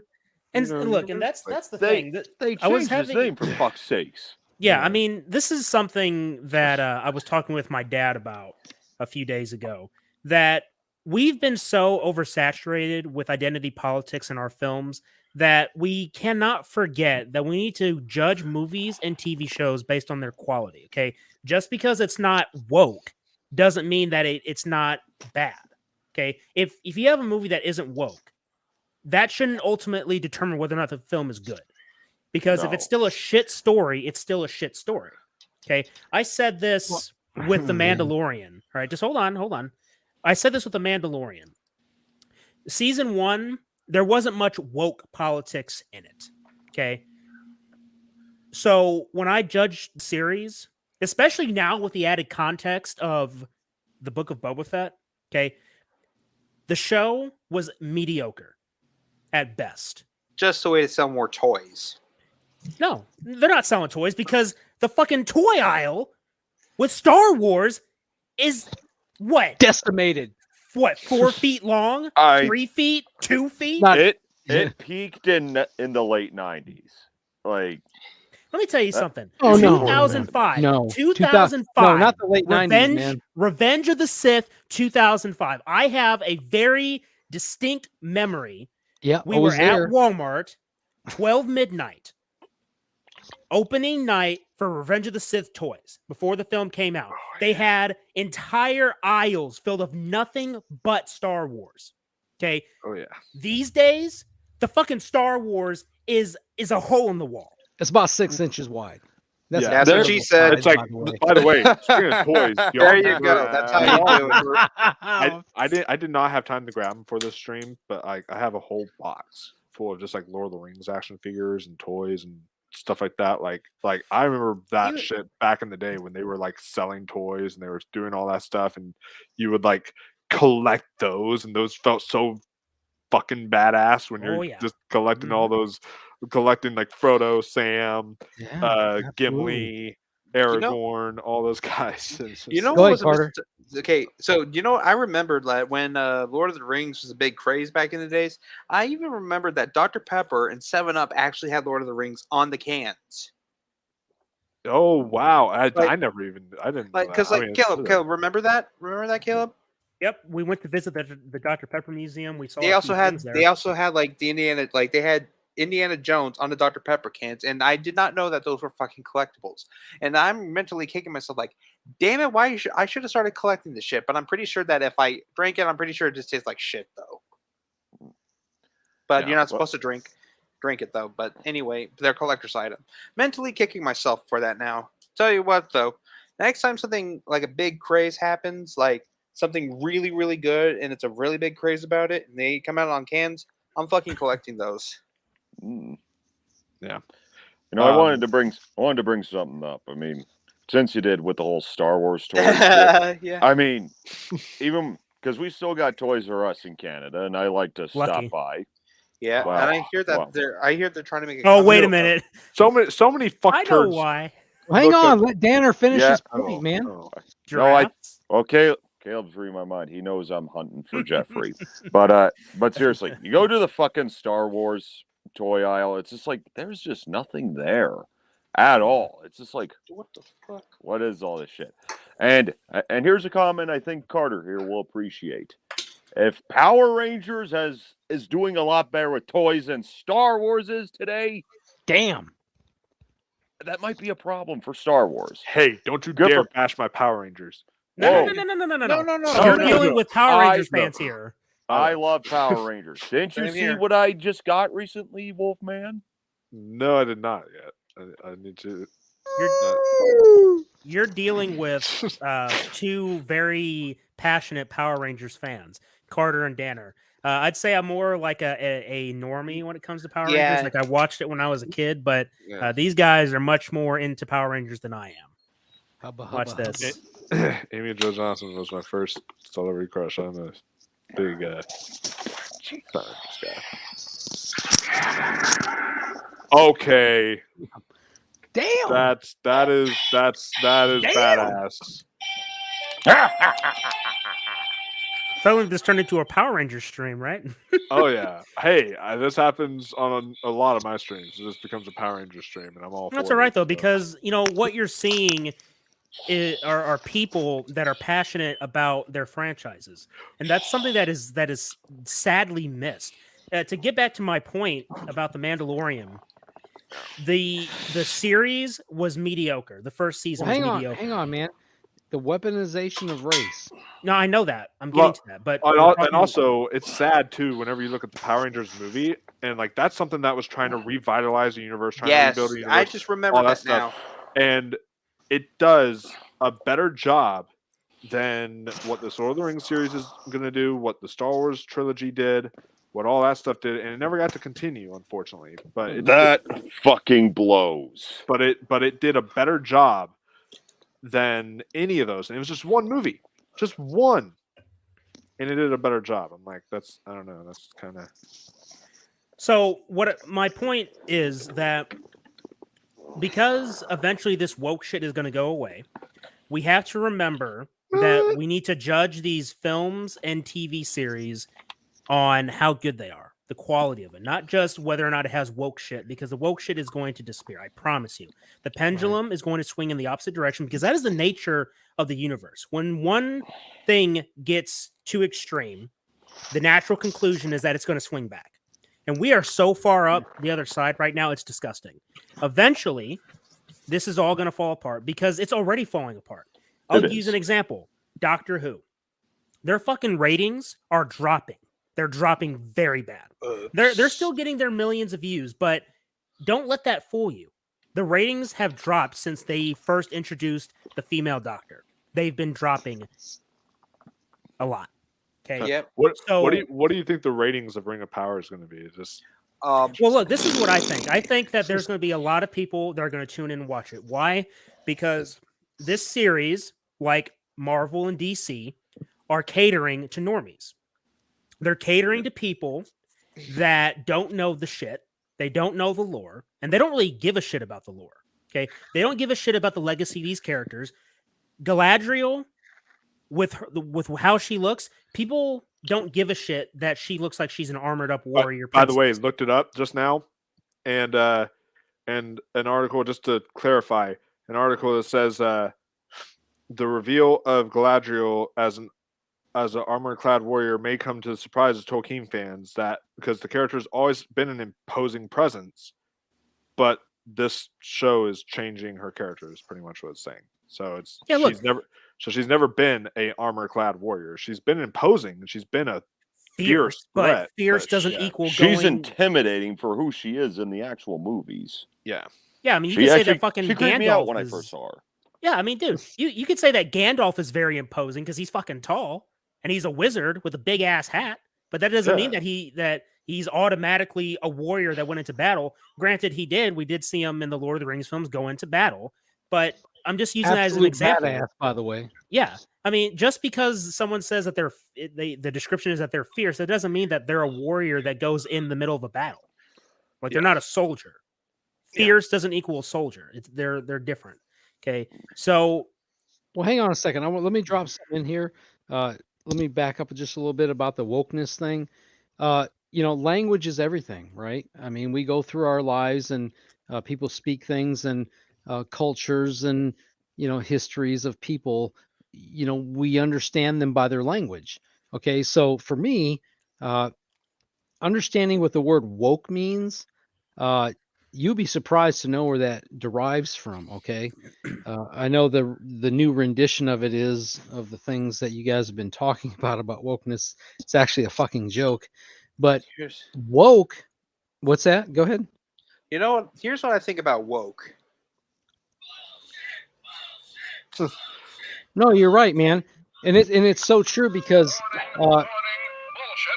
and while we're talking about wokeness, this is my first time looking at this word. So the pronunciation, I haven't practiced it yet. It's going to be way off. But they don't have an elven word for woke per se, but they have one for awake and stuff like that, which is and this pronunciation may be off because, like I said, this is the first time I'm looking at this word. No, just drop it. Ekuenu. I don't know if that's how you pronounce it, but it's like Ekuenu is how you look at it. And so it's like Ekuenu Ura. Ura is bad. So if you want to say like Ekuenu Ura, that's like I mean, that's an interesting take on it. But from the black culture of America, being woke is this. Okay, so as a little kid growing up back in the 1970s, I go down to my friend's house. He's a black kid, and I knock on the door, and his sister answers the door. I say, "Hey, where's James at?" "Oh, he ain't woke yet." So, Michael, what do you think that is? If he ain't woke yet, what does that mean to you? Awake, He's not awake. Exactly. Yeah. And so they've taken that word. I mean, it's a ghetto term, and they've taken it to this bullshit, man. And it just creates a whole different genre of language, which is complete and utter bullshit. And that's where you have confusion. If you don't have language, and I like this Elvish thing because you're throwing something into the mix that just could shake everybody up. Like, what the hell is that? But it's a new language. It's not new because we get it from the movies and even before the movies. I mean, this just didn't show up. So I like that. I like that. That's great. And it's not a dead language because we are Lord of the Rings fans, and it's not like Latin Right. and Greek. It's a living language, right? Because the Yeah. Latin language is a dirty language because it is a multiplicity of languages, right? Yeah. So I want to go ahead and read a couple of these articles to you because I found these while doing some research the other day, and I thought that I'd bring some of these up. This one was actually from earlier today, actually. Lord of the Rings of Power. Why fandom has to embrace change. Now, okay, I'm gonna already comment on that. Like, yes, okay, the fandom is fine with embracing change. All right, I will tell you right now that like some hardcore Lord of the Rings fans are fine with the changes that Peter Jackson has made in both. Not as much The Hobbit. I mean, I was more kind to it, but in Lord of the Rings and other stuff, it's like you don't see him being like, oh, Tom Bombadil wasn't in the movies. Oh, this didn't happen. Oh, you don't see him complaining. They were fine with the changes. They embraced it. We already have done that. We don't need to go as far as what bullshit they're giving us with Rings of Power. So yeah, and I already know where this article is going. Just look at the first sentence here. Intransient and reactionary fandom is nothing new, but some responses to the Lord of the Rings of Power trailer show how damaged the culture has become. In response to the trailer for Amazon's new Lord of the Rings series, there has been a negative reaction based on the fact that not everyone in the series is a white man. Now, nobody mentioned man. They mentioned we've already explained about the white elves or the black elves and the black dwarves. That's a big focus right there. And of course, that's not the only thing. But anyway, yeah, sure, there have been other negative reactions too, but they've been trampled by review bombing rage.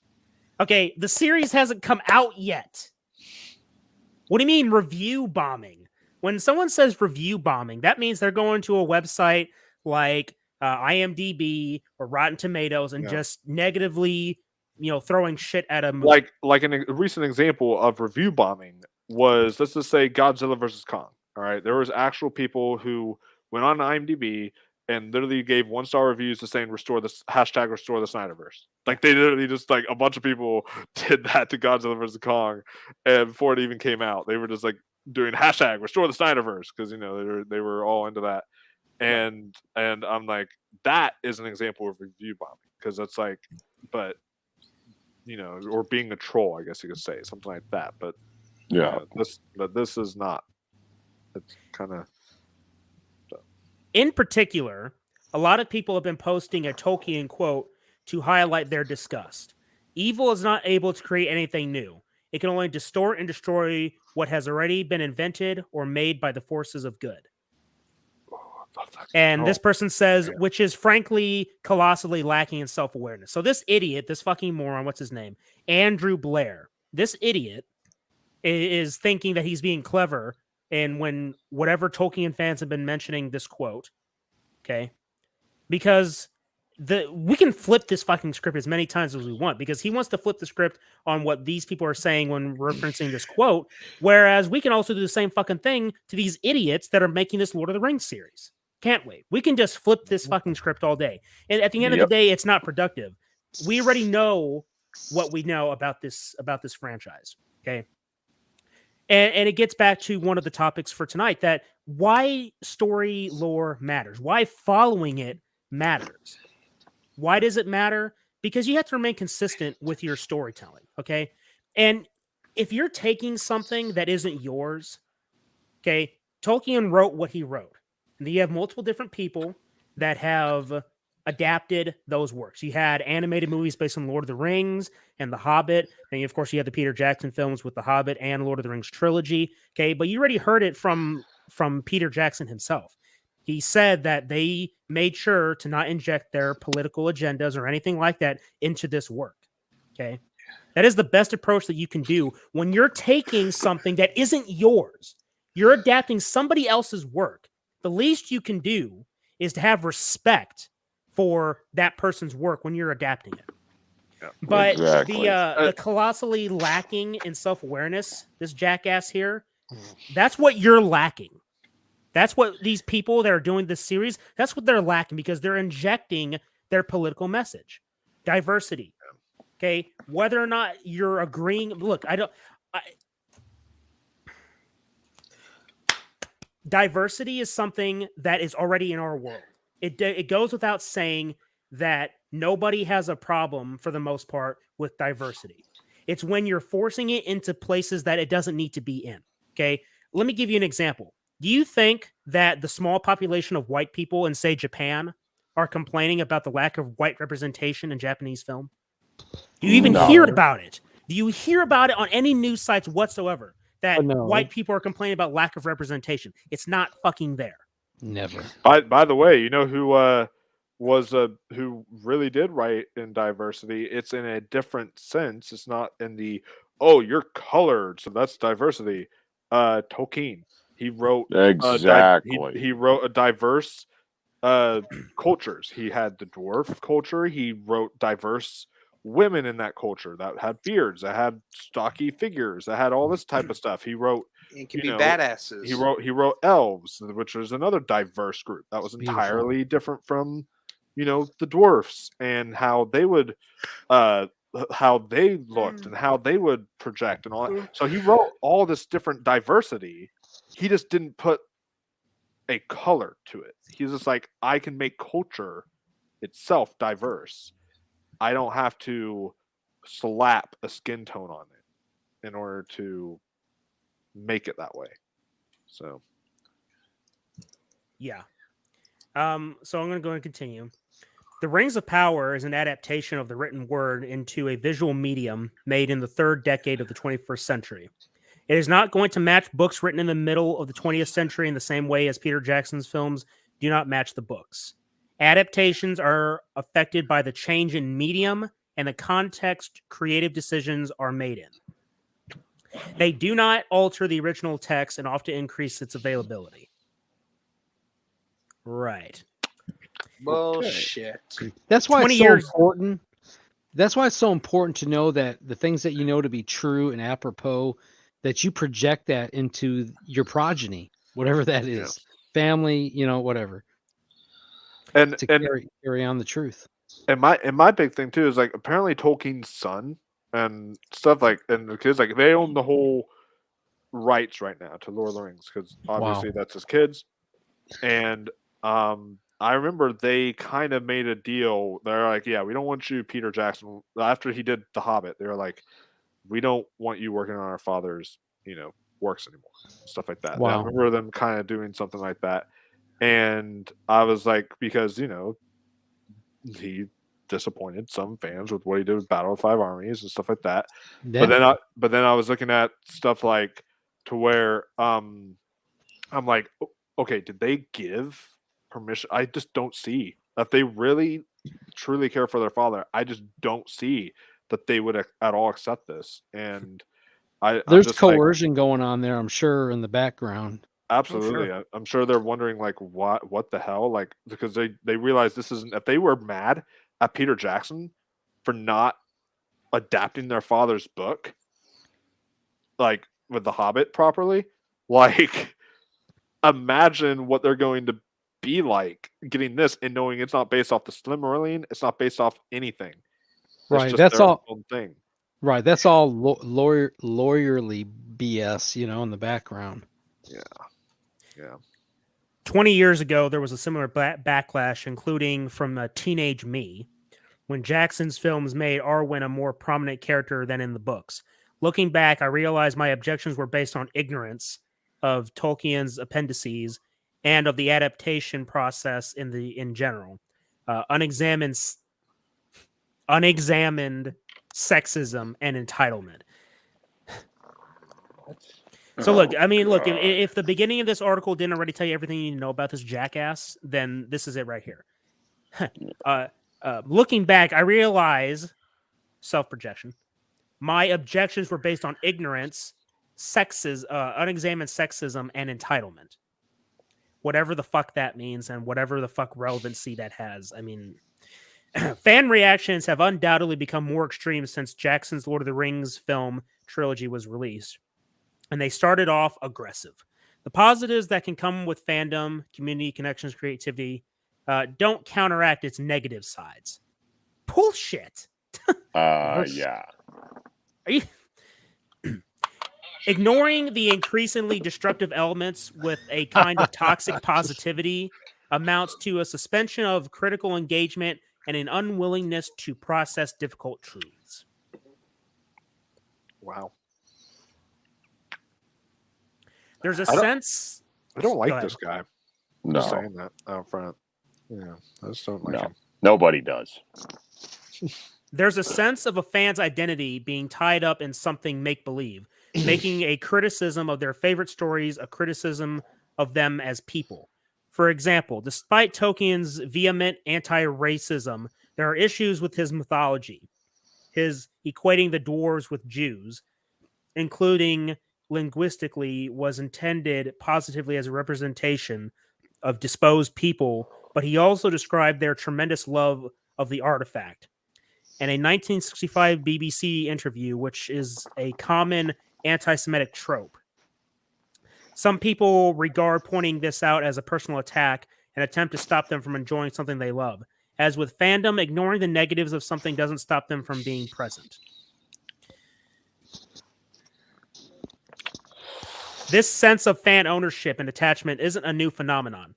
In 1893, 20,000 readers of The Strand magazine canceled their subscription upon the death of Sherlock Holmes. In 1980, both critics and Star Wars fans expressed dissatisfaction with The Empire Strikes Back because it changed what had been established in the previous film. What? I don't know what are they fucking talking. What is he fucking talking about? The Empire Strikes Back is literally perfect. Like, Yeah. What is he? Well, but what is? I don't know what this idiot means when he says that they Star Wars fans and critics expressed dissatisfaction with The Empire Strikes Back because it changed what had been established in the previous film. What was Star Wars fans will tell you themselves. I mean, I think Return of the Jedi might be the best of the trilogy, but a lot of Star Wars fans will tell you that that Empire Strikes Back is like their favorite of the trilogy. So, like, damn right. What is Damn right. Yeah. So, just really quick before we continue going That'll on, be me. Bacon's here. That'll He be says, me. "Hey everyone." Hey, He buddy. says, "I love the new Chainsaw movie." I thought you did, but we'll have to talk about it. We'll get to that. We'll get to that later. But back to the article. So again, I don't know what he means. Like, what was established in A New Hope that was changed in Empire Strikes Back? I can't. I don't even what changed. Oh, I know. Nothing. Darth Vader had more screen time. He had more than 12 minutes this time. Thank God. Yeah. So nothing. Apparently, people were. I don't know. That's the only thing I could think That movie Huh. did not retcon shit. It just built upon the original. Thank you. Thank you. So here we go again with more bullshit. Okay, But the subverted difference. expectations. Yeah. In the right They did. way. Absolutely. The man. difference here is that these responses weren't connected to a burgeoning. Is that the burgeoning right wing movement?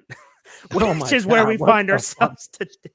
Now, look, but think about this, though. We discussed this on a previous episode, that Hollywood is controlled by hardcore fucking leftists.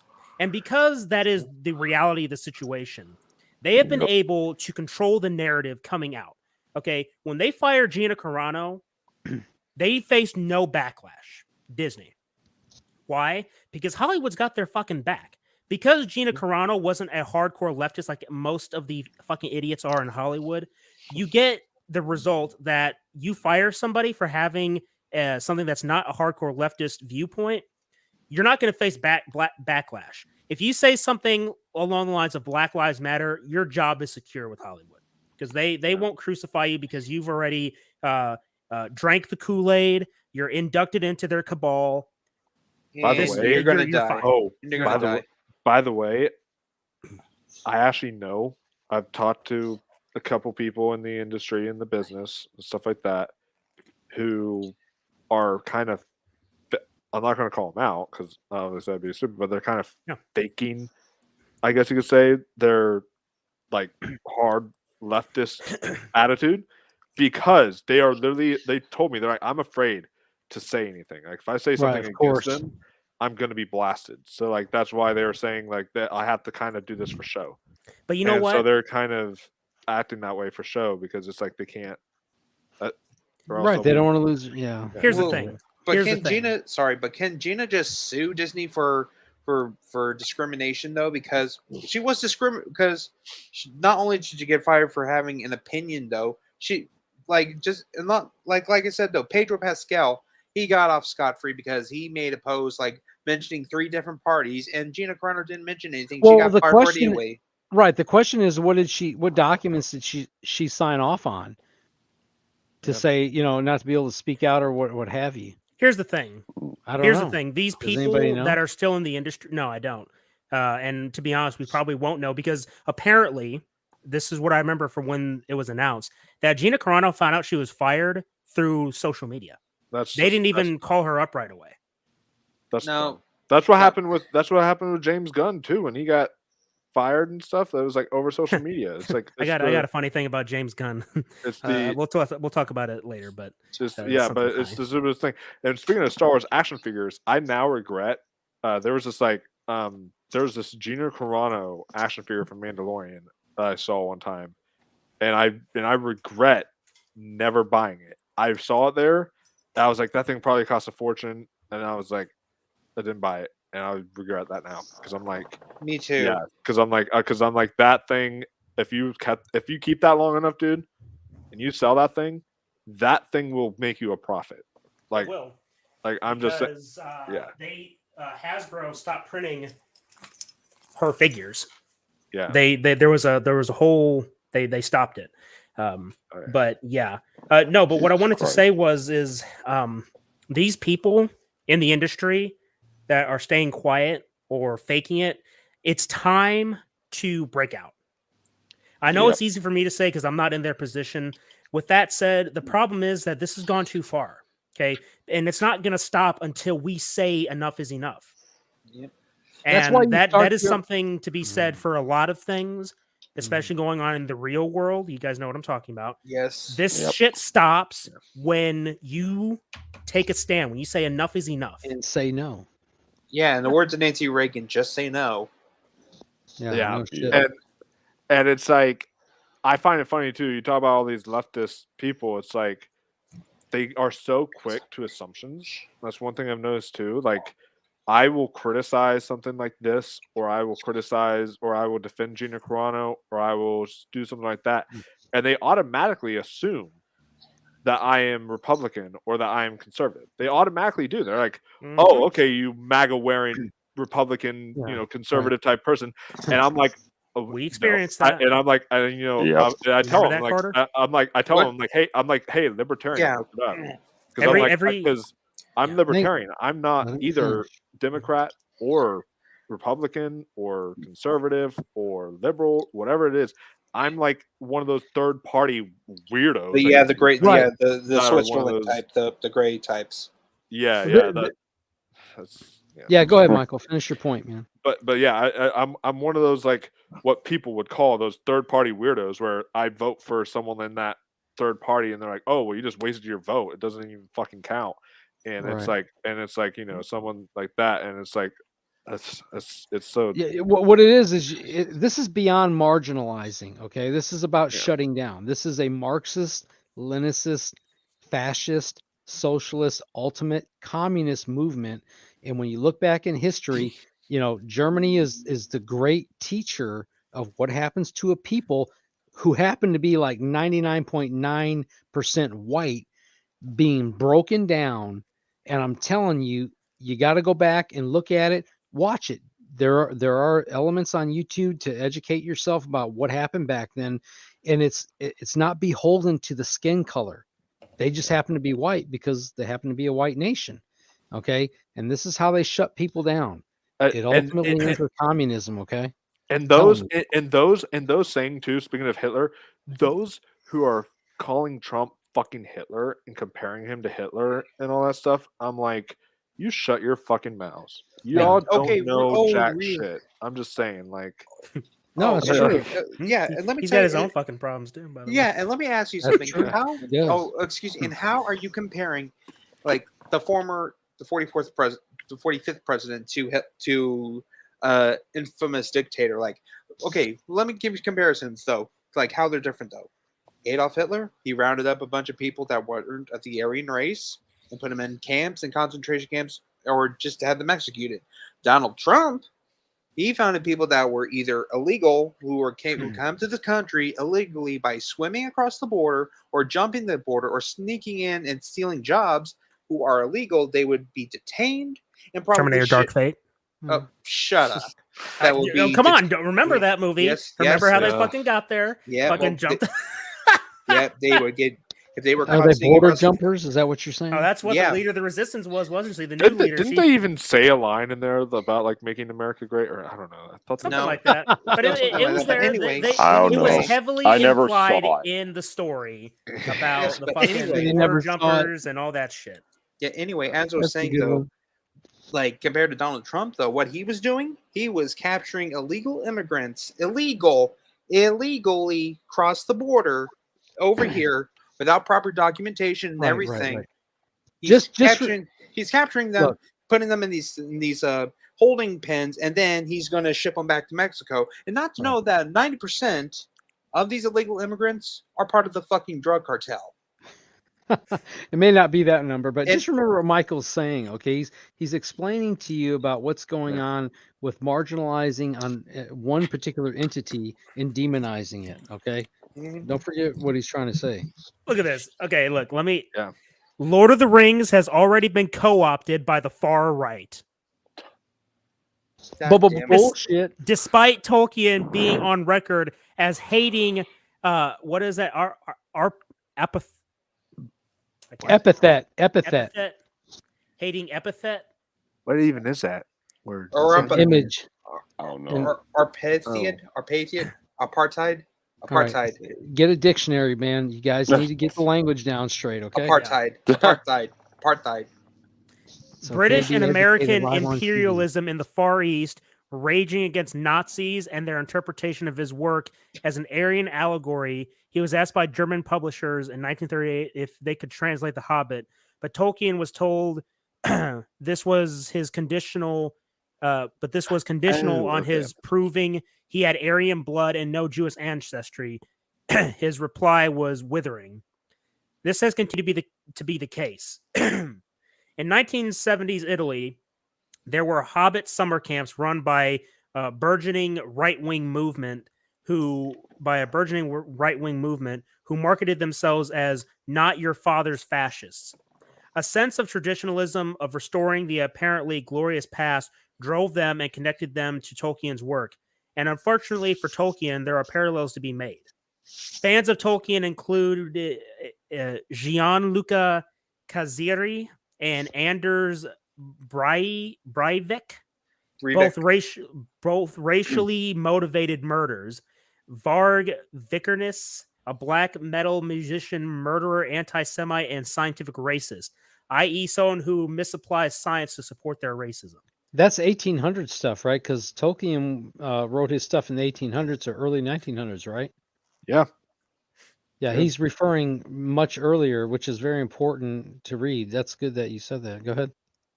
Given its previous connections with fascism and the response to Peter Jackson's films, it's sadly not surprising to see Lord of the Rings fandom engaging in culture war campaigns. Since at least 2014 and Gamergate, oh boy, here we go, Gamergate, oh my god. There's been momentum that has built through different fandoms. There was an overlap between Gamergate and the sad/rabid puppies voting campaigns at the Hugo Awards of 2015 and 2016. Though Gamergate was chaotic and unfocused in comparison, both groups were united by their hatred for media with a progressive political message and a perceived bias towards non-white male creators. There is also a sense that they were losing control of their genres, with gaming, science fiction, and fantasy no longer seen as or uniquely appealing to straight white men. Now, just think about that last sentence for a second. Ew. Get that bitch off the screen.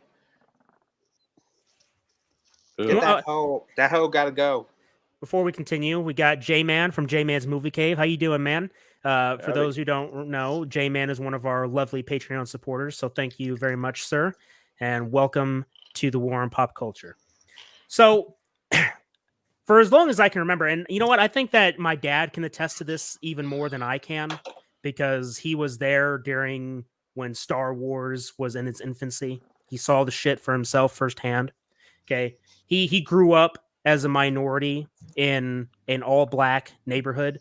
And if you want to, Dad, you can kind of give the audience a little bit of your history, but in context of this idea that gaming, science fiction, and fantasy as being uniquely appealing to straight white men, and how untrue that is. Oh. I think you're muted. Can't hear you. Go ahead. Hello? There you go. Yep, we can hear you. So, can you give us some context about this? Yeah, stand by for a second. Okay.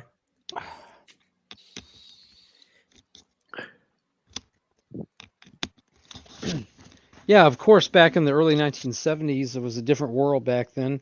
1977 at the Outdoor Theater, watching Star Wars: A New Hope was a beautiful thing. There is no connection whatsoever to a race connection that would cause any controversy whatsoever. I can say back in the early 1970s, it was a tumultuous time financially here in the United States for the area that I lived in, because I lived in an area that was steel country outside of Chicago in a place called Gary, Indiana, which is ironically enough where Michael Jackson grew up, which I grew up 9 blocks from Michael Jackson back in those days. And so what happened was that because the jobs dried up in the steel mill industry back there in Gary, Indiana, a lot of the people, which was predominantly white, they moved out to other areas and went on to other professions. But what happened was that we were there. Unfortunately, my mom and dad got divorced, and my dad left, and so me and my mom and my brother and sister were left there. And the south side of Chicago, which was predominantly black, sort of drifted, if you will, into Gary, Indiana. And so I can tell you firsthand that it wasn't easy being white growing up in that area. A lot of blame was put on me for things that I had nothing to do with. As a matter of fact, my family came from Europe, had nothing to do whatsoever with any form of slavery or anything of that nature. So it was difficult, because what's that? Go ahead. I'm pretty sure you were thinking, don't you pull that slave card bullshit on me. I'm pretty sure that's what you were thinking. Oh yeah, of course, because back in those days we actually had an education. We read books. We were well informed. And so and again, this was an isolated environment, because when you get into these cities where there's poverty, as a young kid, you don't know what's going on outside the world unless you had TV. And even back then, I didn't have a color TV until 1986, so I was watching black and white TV. But we listened to a lot of radio, and radio is really important. Just as an FYI, but nevertheless, it was very impactful upon me to be the center focus of something I had nothing to do with, but yet I was demonized for big time. But of course, most of my best friends were black, but still, people that are in poverty, they don't understand. And so when you don't understand, or you're not informed or educated, you're actually illiterate. And so you act out in different forms. And of course, violence was one of the things that were used. But that's okay, because I got through it. And, like I said, I had a lot of black friends that were, really close to me and my family and things of that nature. So I realized that there was a lot of good things outside of the environment that I was growing up in. And it was a great teacher. I was, learned, educated, and, aware of my surroundings and everything. So, well, yeah. Let me ask you this. In your experience with gaming, science fiction, fantasy, movies, and TV shows, Was it ever strictly white when you were like with your friends? I mean, you had non-white friends, as you already told us. So my question is, what this fucking article is trying to say, where this guy says there was also a sense that they were losing control of their genres, with gaming, science fiction, and fantasy no longer seen as uniquely appealing to straight white men. So my question for you is, was that ever something that was discussed amongst your non-white friends, that, something like Star Wars was exclusively for the white people? Not even close, man. Back in those days, we had telephones.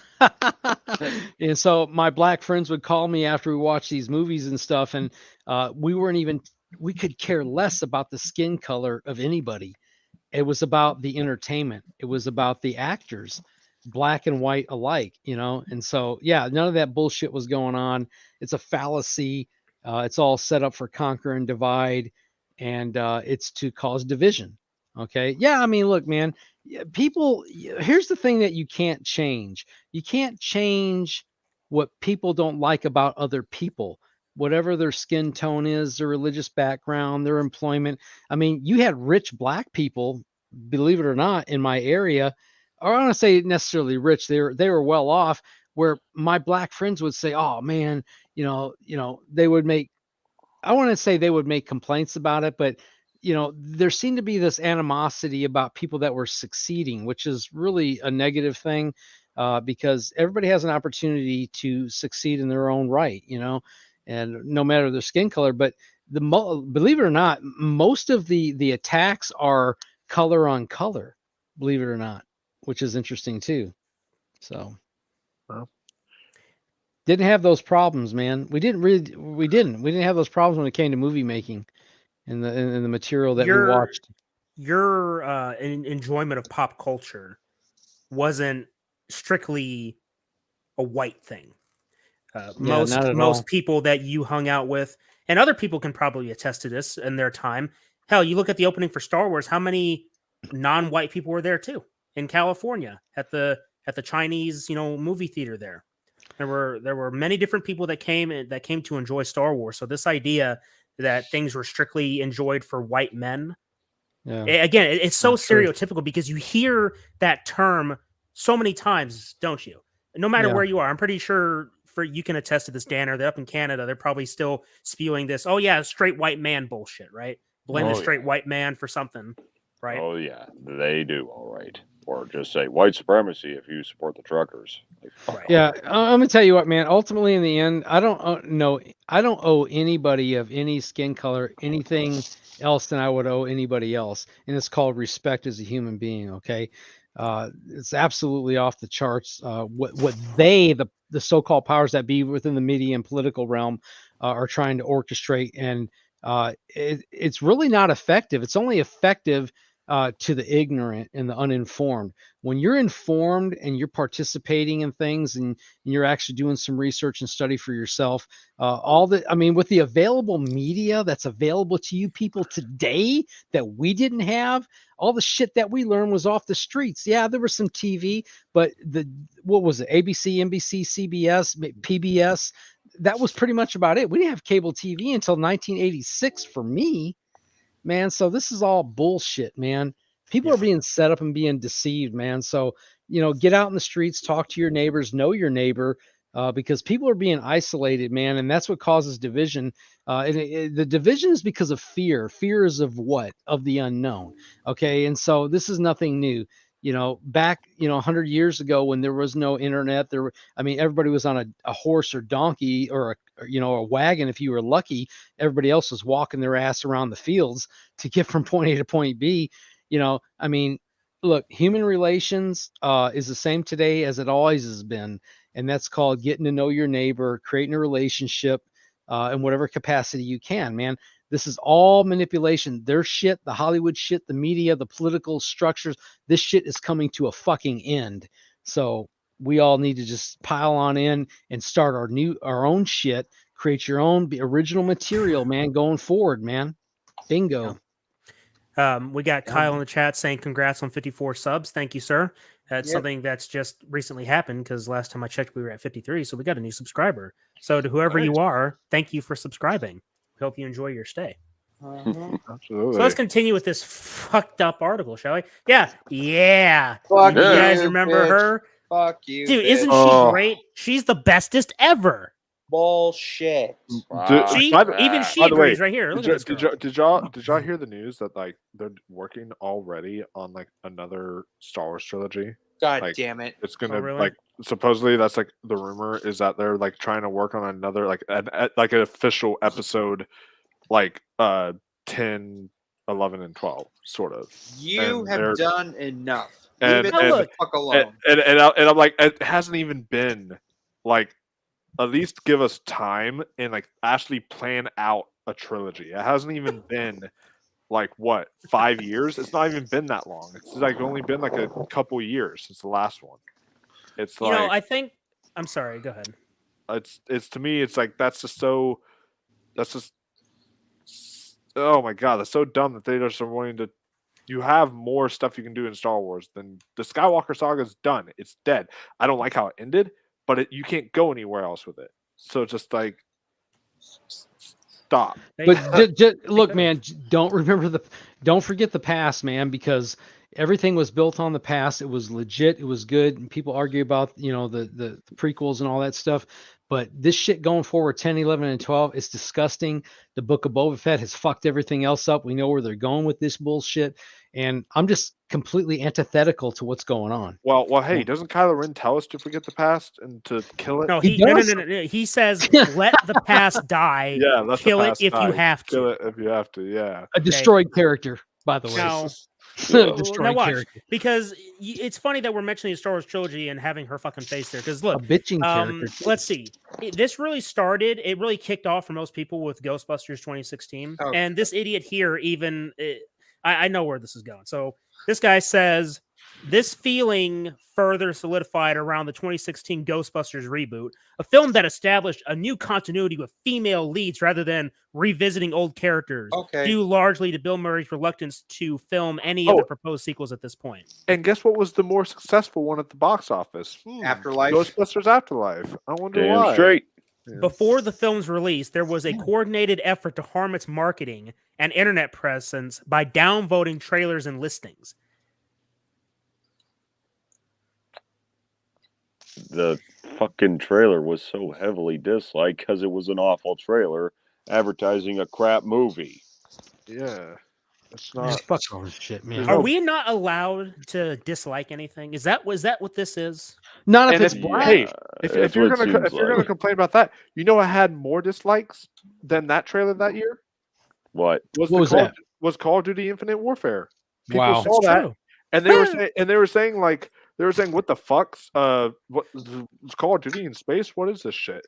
I And so know. so people were like, disliking that, and he's not mentioning that. It's like we don't just actively go and hate on Call of Duty. We just saw that, and the fans didn't like it, and they were like, "Okay, let's just go and like." They're not like all getting together to dislike a thing, and I don't know. Everything is conquer and divide. I'm telling you guys. Divide and conquer. That's why, divide and conquer. Create your own shit. Don't surrender. I mean, for God's sake, man, what's going on up in Canada, man? Don't surrender, man. Don't back down. In fact, it took Canada to get Americans' ass in line to move. Man, you guys, man, are amazing up there. Telling It's you, getting crazy. let it come. Sorry. Also, another thing though is that I'm pretty sure that I wonder what was in Gina Carano's contract. Like, what was there anything in there? Because I would like to see her contract and see Yeah, there's always a why. clause. Like what kind of bullshit excuse of her being fired though? Instead of don't just fire me. Oh no. Here's the thing though. If you're gonna fire me, don't do it over social internet. Don't be a pussy. Don't fire me over the phone. If you want to fire me, talk to me face to face like a fucking person instead of hiding behind a fucking screen. Because what's about it? You think I'm probably gonna kick the shit out of you? I'm probably gonna kick the shit out of you if you fire me. But She could. however, however though, not to mention that where on the contract does it say that I can't talk shit about any parties, any politics or anything? Pedro Pascal talked shit about some parties and he didn't get fired because it's about the narrative. You already understand what happened because fucking Hollywood is controlled by one political viewpoint, and when that happens, when you do not pay enough attention to that, it grew into a wild fucking vine that became uncontrollable. And anything that tries to grow around it that isn't what that is going to be put down. And he posted the same shit too. It was like he posted stuff about Nazi and like actual stuff about, you know, like Confederates losers, Nazis losers, and MAGAs losers. All that stuff. And she didn't even reference any parties though. No, just and remember this is that Nazi symbol is nothing new, man. It has nothing to do with white people, by the way. It's like an ancient Hindu. It's Indian. It's Indian. Yeah, absolutely. Yeah. Yep. The article continues. Has nothing to do with white people. Okay. Leslie Jones left Twitter due to the racist and sexist abuse she received. Oh God. Critics could point to dissatisfaction with reboots with popular properties. Certainly the 2012 Total Recall and 2014 RoboCop took a lot of flack. But it's noticeable how much this ramped up when the leads of the film weren't white men. By the way, this is this is not necessarily a change of subject. It's I guess sort of is, but it's still on topic. Have you guys read who the Oscar hosts are this year? Who? They're trying to attract viewers, right? Because their show's at an all new low, and in a time when they were mentioning, oh, well, maybe we'll get Tom Holland since he's in the biggest movie right now to host the Oscars. In a time when they were thinking about maybe getting Pete Davidson. In a time when they were thinking about maybe getting other comedians, actual people who are funny in comedian. Well, I don't think Pete Davidson's funny, but you know, other people who are competent comedians, they go out and they get three women. Oh wow. And one of them was Regina Hall, who I'm not as familiar with her. Another one is Wanda Sykes. And then the other one. I'm not done yet. The other one, and y'all are about to do the blah thing. The other one is Amy Poehler. Oh God. Amy. Amy Schumer. My bad. Amy. Oh Schumer. shit! Is this the Amy interview Poehler with the was in it. vampire? It's Amy Schumer. Yeah, it's Amy Schumer doing it. Oh my yeah. God! What the fuck? So yeah, it's just Actually, I can't throw up because I had Taco Bell. It's gonna go out the back. No, throw it up. Look, yeah. Go out the back door, the front door, it. get it out of the sinuses. Amy Schumer, of course. Oh Yep. my God. Amy Schumer, Wanda Sykes. One down. It's just, I'm like, y'all just made your viewership even go more. Yeah. By doing that. It's like, So I guess God. Satan has his Trinity too, doesn't he? That's funny. Okay, before we continue on, let's yeah. Before we go on, hold on, just hold that thought. Hail Satan, hail Satan. So J-Man says, yes, we can dislike shit. New Texas Chainsaw was garbage. Yeah, I agree.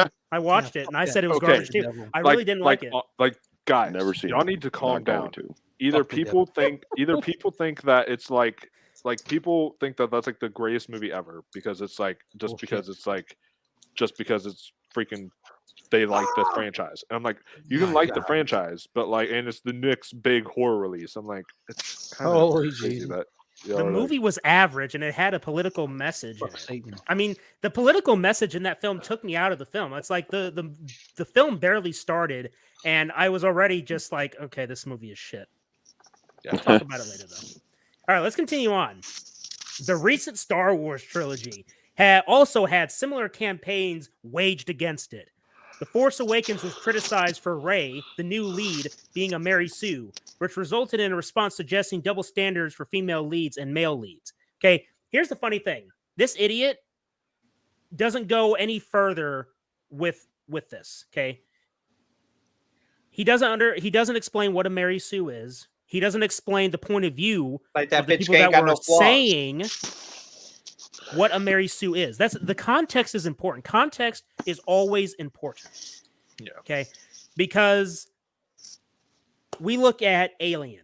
We look at Aliens. We look at the first 2 Terminator films that featured a strong female lead. You look at Star Wars. You look at Princess Leia being a strong female. Yeah. I don't know about you guys, but I think for me personally, seeing those women on screen, it was very attractive for me. Because let me ask you guys this: which makes more sense, to gatekeep franchises that you guys like to the point where you're not going to include women in them, or would you rather have women come into these franchises with you so you can enjoy it together, to have something else to share? And which makes more sense? I would prefer second having one. him come in like second option, option 2. I feel like that's a non-argument because it's just like a no shit kind of thing. No fucking shit, right? And they call us out a lot of times for being sexist if we criticize Ray for that. And I'm like, and you brought up excellent points that we love all those characters. I'm like, it has nothing to do with that. It's just she's just a badly written character. And they're like, oh, you're sexist because you think Ray's a Mary Sue. Well, you know what? I also think the biggest Mary Sue in Hollywood is a man. Guess what? That's Dominic Toretto, bitch. That's the biggest Mary Sue in Hollywood. Damn, that would be the Gary Stew then. Because if Dominic Toretto's in it, he ain't even gonna be touched. He's kicking ass, and nobody can touch him. It's like that's his deal. So. Kelly Marie Tran was also abused on social media for simply being in a film after playing Rose in The Last Jedi. John Boyega received racist abuse and death threats ever since his role as Finn was announced. Stormtroopers can adjust the accuracy of their shooting to suit the demands of the scene, but they can't be black, apparently. I don't think anybody was even saying. In fact, I know exactly what this moron is referencing. Here's what it was, okay? When the Force Awakens trailer first released, there were people on social media platforms that were confused as to who John Boyega was because he was black. Okay. There were people that were ignorantly thinking that stormtroopers are still clone troopers from the prequels. No. Okay? That's what they thought. No. Okay, so that shows how much people were paying attention to the lore of the 6 films. So some of the backlash or whatever about John Boyega, they were confused because they thought that these stormtroopers were still clone troopers from the Clone Wars. That's one of the big things to remember about this. Let me can I interject something? Interject yourself. Yeah. Okay, in the words of Melissa McCarthy, Sean Spicer impersonation, let me wave something shiny in front of you monkeys. The clone troops were well, that's what she said in their SNL sketch. Anyway, the clone troops the clone army was made of a template by Jango Fett, a bounty hunter, to fight in the Clone Wars. Once Palpatine got control over the Senate, he became the Emperor, and thus begins the Galactic Republic. Or the Galactic Empire. Sorry. Empire. So what does he do? He says, okay, he shuts down the cloning operation, though. You've served your purpose, now you're done, though. He kills off the clones, or he shuts down the cloning facility or operation, and guess what he does? He does something like enlistment, though, because the stormtroopers in the original trilogy were enlisted men and women. Like, they wanted to serve the Empire. Like, we want you to join the Empire. Secure. It was mainly men, future. by the way. Mostly just as a quick side note, because it was Disney that was including more women, because you guys remember in the original trilogy, how many women did you see in the Empire? In fact, I can't recall seeing any woman in the Empire. Leia, well, not in the Empire. Yeah. No, Empire. That's a not good point. Rebellion. It's a good point. The Empire, and there's a reason, because George Lucas made the stormtroopers in the Empire to be like the Nazis. Exactly. Stormtroopers. That's what they had. They called some of the Nazi soldiers that they call them stormtroopers. Yeah. So when Disney took over, they started including women in the Empire. They included black people, Asian people that were non-white, which is funny because it's like, okay, the Empire is supposed to be the bad guys, and they're supposed to be representative of the Nazis. That's what they're like. That's what they acted like. Yeah, I guess what they were going for. And I could totally be wrong here, but I guess what they were trying to go for is that, like, now we actually get like women soldiers in the military, and we get like black soldiers in the military and But stuff like that, and like actual people like that in the military. So I don't know if that's like what they're trying. I doubt that's what they were trying to do. I have a question to ask about current today. Who does most of the heavy lifting and jobs? I'm not being sexist here, but who are they? Are they women or men? That's men. Even today. Enough said. It's been man. like that for a long time. Case fucking closed. It's not to I mean, women do what they do, men do what they do. Yeah, They it's complement each other, right? God put a purpose for each man and woman, and He made Amen men to that. He made men the strong, like The burly brawn. type of people, and That's right. women the more kind of Delicate feminist and there are- delicate type of. Yep. Yeah. Beautiful thing, man, isn't it? They balance each other out. It's a nice contrast. Thank you, sir. Absolutely. Yeah. So, John Boyega, I'm going to reread this. So, John Boyega received racist abuse and death threats ever since his role as Finn was announced, with Disney failing to support him until after the trilogy had been released. Said support was merely a tweet. Well, guess what? That's fucking Disney. They don't actually give a shit. They don't give a shit. Why take a white woman to beat the hell out of a black man with a stick? What the hell was that shit all about? Hey, be right back, guys. And that All was right. brutal, man. He did not deserve that whatsoever. And that just shows you the Mary Sue moment, right? One of the Mary Sue moments. The Last Jedi also provoked an extreme fan reaction and more review bombings where coordinated efforts were made to lower its ratings on websites like Rotten Tomatoes and IMDb. Interestingly, bringing things back to the quote that's being used to spam the new Lord of the Rings series, evil is not able to create anything new. It can only distort and destroy what has been invented or made by the forces of good. For those of you who don't know or who don't want to scroll back up, okay, looking back over this potted history of entitled fan reactions, a recurring theme is a desire to keep things the same and avoid breaking new ground.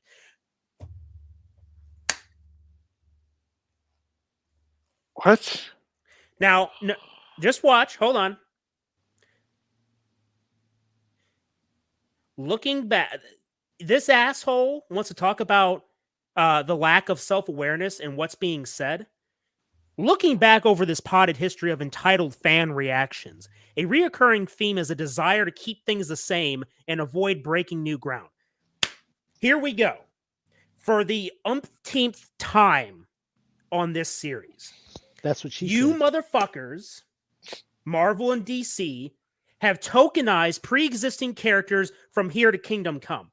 I don't know how many different versions of Spider-Man we need to have. I don't know how many different versions of fucking Captain America we need to have. You want to talk about people wanting to keep things the same and avoid breaking new ground? You keep tokenizing the same fucking characters over and over again, and you would try and lecture us about trying to avoid breaking new ground. If you fucking care about the fucking diversity and bullshit that you continue to preach about, then you would create new black characters. If you want to have more black representation, you create new black fucking characters. But no, you don't do that. You just tokenize the ones that already exist and sell it as being fucking progressive. I want to cap. If No, you don't like it, you're racist. Hey, no. You Okay, racist. we all You know. racist. We all know. Rise of Skywalker broke new ground, and hear me out. Okay, it broke new ground because I watched that and I said, "Wow, Sure did. wow! I never thought anything could actually top Attack of the Clones as the worst Star Wars movie," and here we are today. So, it broke new ground in that sense, where I was, looking at it and I was like, "Yep, this is broke new ground in the sense that That's it has right. become the worst Star Wars." It broke my toilet. Woke broke. I want a black Cap America shield on my wall right now. These motherfuckers are hilarious. They are utterly fucking hilarious because you can point out shit like this, and they preach about the hypocrisy of the far right or whatever bullshit they want to talk about, but they don't even realize that they're saying this shit. Like, I'm back. They're saying this shit, and you can apply what they're saying to themselves. Exactly. Yeah. Gamergate didn't want the perception of fandom to change. for gamers to change, or for games to change. The sick puppies wanted science fiction and fantasy to remain static, and right-wing Tolkien fans are harkening back to a mythic version of the past because they don't like the present. Disgusting. This desire to see the same people's stories in Ghostbusters and Star Wars, rather than take the series somewhere different, be it through the new eyes of new people or to new planets. That this quote is being used would be a massive self-own if it weren't for the fact that this requires self-awareness. This motherfucker, again, you want to talk about somewhere different with Star Wars? The fucking sequel trilogy is the original trilogy with a very bad coat of paint. It is the exact same fucking story. The expanded universe introduced an alien species known as the Yuzhong Vong. These fuckers were badass because they were from a part of the galaxy that did not know the Force. The Force, as this energy field, had not reached this part of the galaxy. So these motherfuckers were immune to the Force in the expanded universe lore. You want to talk about something different? You want to talk about something new? You explore those motherfuckers. But the sequel trilogy didn't do jack shit with it. They gave us the Empire versus the Rebellion again. I don't care what any motherfucker says. It is exactly what it is. You can make the fucking side-by-side comparisons, and thousands upon thousands of people have already done this because it's so fucking obvious. It's so fucking lazy. And you would say take the series somewhere different rather than take the series somewhere different. Really? Really? Are we about to be Mando-feted? Yeah. Even in terms of quality of both trilogies, I mean, the difference is night and day, even though they're both the same. But as far as how well the stories are told, difference is night and day. One's amazing, one's fucking dog shit. Yeah. Obviously, the sequel trilogy. They couldn't even get the rules of a trilogy right. Like when you look at, while I have issues with the Hobbit trilogy, going back to Lord of the Rings, when you look at that, like that does the rules of a trilogy perfectly. In the sense that you have your first film, that's like the setup. You know, that's like your setup film that's doing all this stuff. It sets the world in place. Then your second film ends on a note that would like end it in a cliffhanger. Empire Strikes Back ends in a cliffhanger. Desolation of Smog ends in a cliffhanger. Does something like that to kind of make you want to end on like a little and make it the darkest chapter too, like what they did there. And you want to make it that way, and then you go to the third film, which will like wrap it all up in a nice bow. And you know, even though none of the last films in the trilogy did that, it still at least followed the same techniques in a way than what this fuckery of a Star Wars trilogy did. Yeah. We'll continue on. These responses are destroying the ability to converse about art.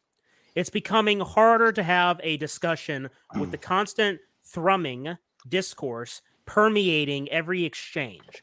Merely mentioning the 2016 Ghostbusters film means the inevitable arrival, nearly 6 years on, of someone to aggressively dismiss it. You'd think having got a new film in the original continuity, that response might calm down a bit. But if such behavior has got them what they wanted, then why would they stop there? Let me tell you something about Ghostbusters 2016. Oh shit, here we go. And look, and this is also in response to Ghostbusters Afterlife. Okay, what Ghostbusters Afterlife for what it was. Okay, I can respect that film because it was telling a new story within the same universe as the original films. And it did something different. The film isn't for everybody. I say that because if you're not a fan of like a Stranger Things focus on children as the main characters, then you're not going to like this film. With that said, what that film did was pay honor and homage to Harold Ramis, who passed away. What did the 2016 film fucking do? Also, R.I.P. Ivan Reitman. Just throwing that Yes. out. Yes. Yep. What did the 2016 film do? Okay, it had cameos from most of the characters except for one, Harold Ramis. I didn't see him in the movie. Did you? I saw Bill Murray. I saw Dan Aykroyd. I saw Ernie Hudson, and I saw Sigourney Weaver. But I didn't see Egon anywhere. Okay, they did not pay homage to Harold Ramis. Of course, Harold Ramis didn't die when 2016 came out. When the 2016 film came out, but they didn't bring him in. I don't know why. Maybe he said he didn't want to be a part of it.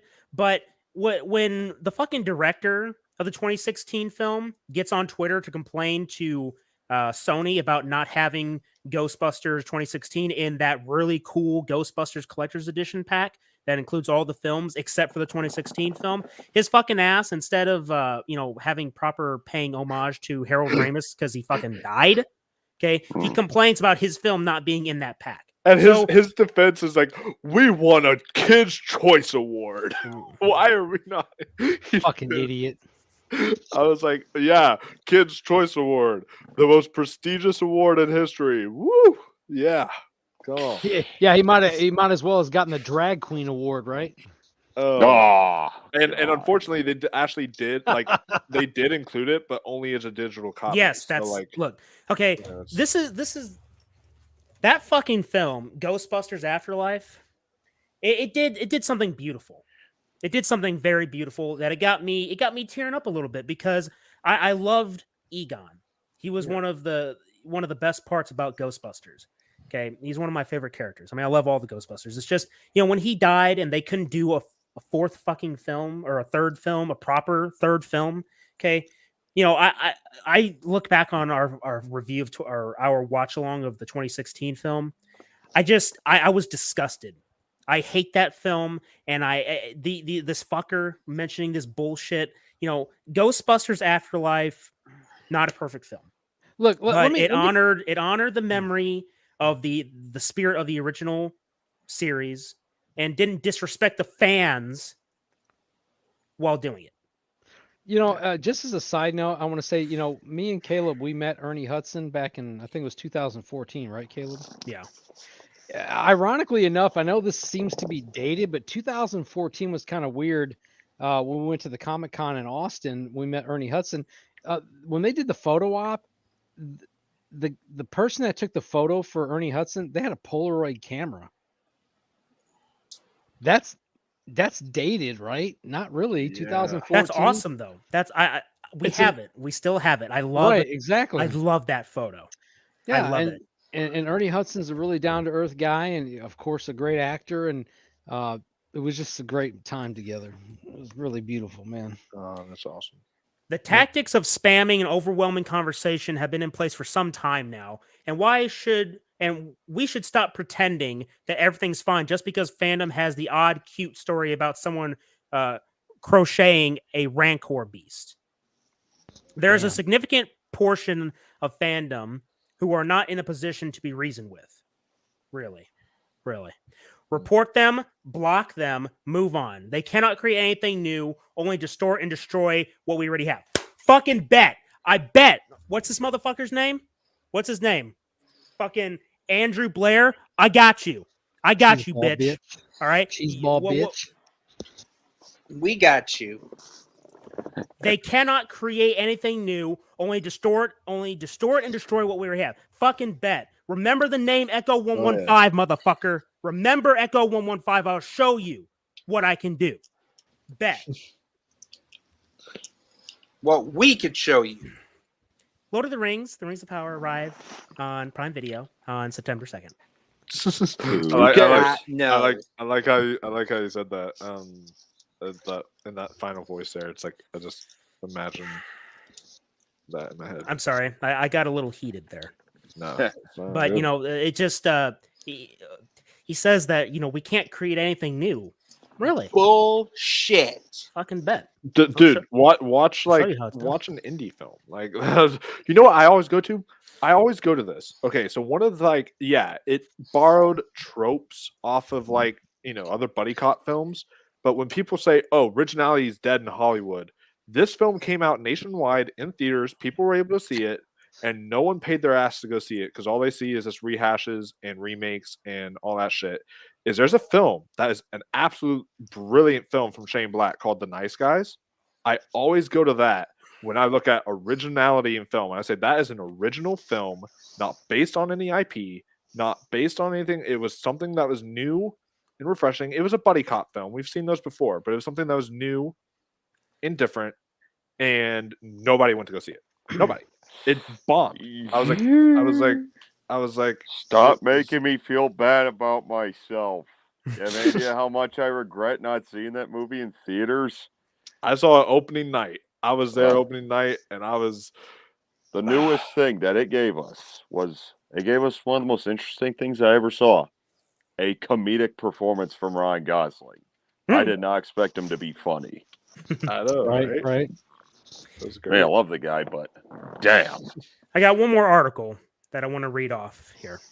And I found this one particularly interesting because it said the Rings of Power.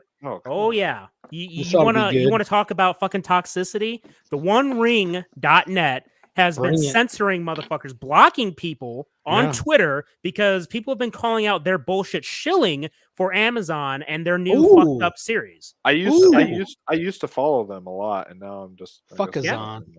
Yeah. So. All right, so here we go. The Rings of Power and the Issue of Race by Earl. Mr. Earl. Earl. Just Earl. No last name. Just Earl. So, okay. The first reveal of Amazon's TV series Lord of the Rings of Power via Vanity Fair last week ignited the flame of passion for discussing Tolkien's works now being adapted for a new medium and in a new format. More so because the showrunners have set out to come up with the novel Tolkien never wrote. It's not. What do you think about that? What do you think about that term, Michael? Come up with the novel Tolkien never wrote. That sounds like a jab to me. Yeah, what does he even mean by that? Like, what Tolkien? So are you trying to blast Tolkien because he didn't write a novel for the series? What are they even trying to say? Hey man, they tried to cancel Stan Lee after he died for like rape allegations or something. So, you know, I think that they don't have a problem with there's a harassing novel. dead people. There's a novel that this show could be based off of. That's why I'm not like what are they?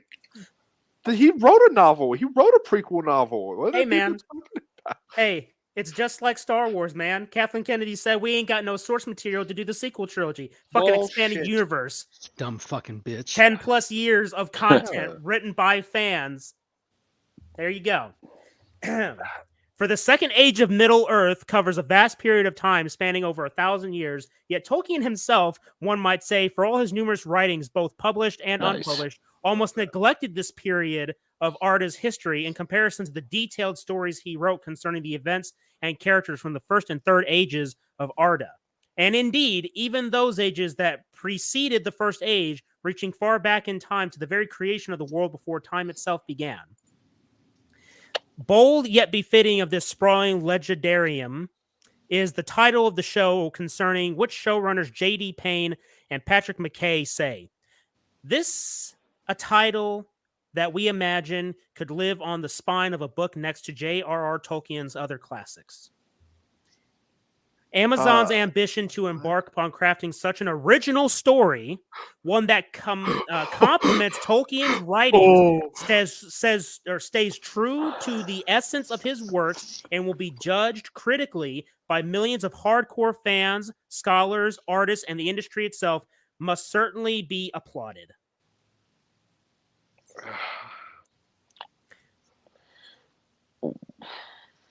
So, tell me, Michael, what I mean, because we already looked, and they're not basing this series after the Silmarillion. Well, no, they're basing this series off a book that he wrote called "They're in Black Again." They're in Black again.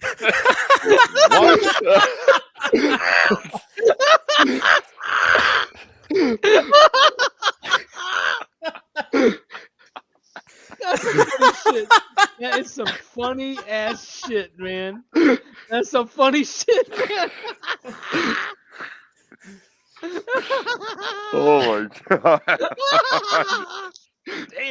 Damn. Hey, is there another term that we can come up with instead of the dick sand? We'll call it something else. I don't know I don't know the deep pit sand. I don't fucking.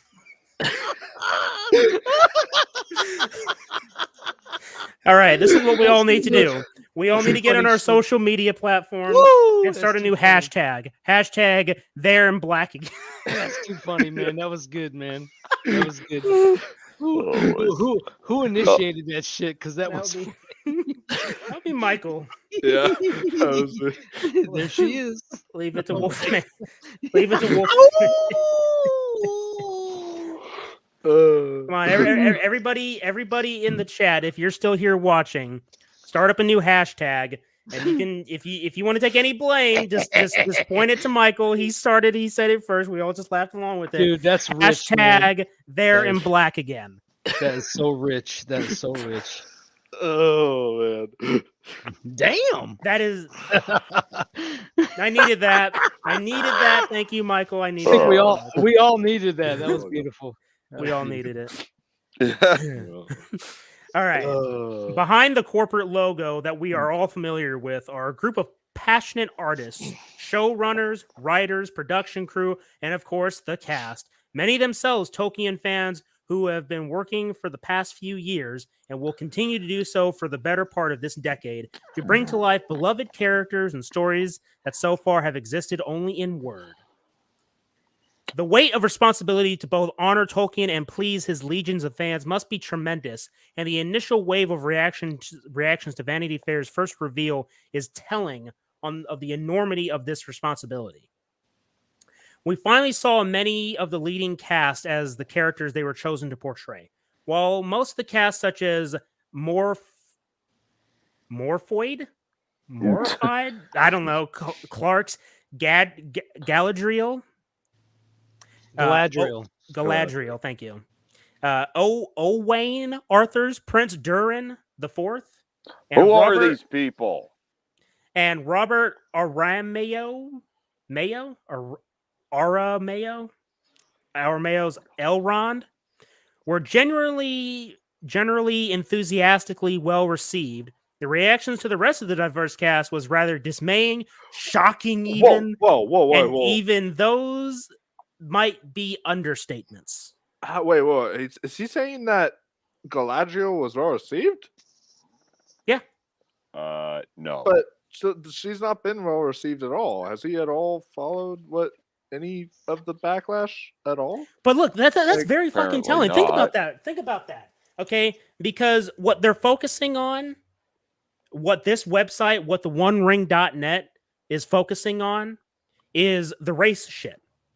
That's what they're fucking focusing on. They don't even acknowledge that people are upset with the way that Galadriel is being portrayed. Like, I've seen more hate for that than I have for, like, the diversity stuff. Sure, I've seen a lot of hate for that, but, like, I've seen even more hate for the way that Galadriel is being portrayed. Like, I don't even know what he's talking about. It's like, what the? That's weird. I don't get We it. got to see Sophia Namvet as the dwarven princess Disa, standing in her regal garb at the entrance of Khazad Duim, posing in my personal opinion a rather awe-inspiring bearing.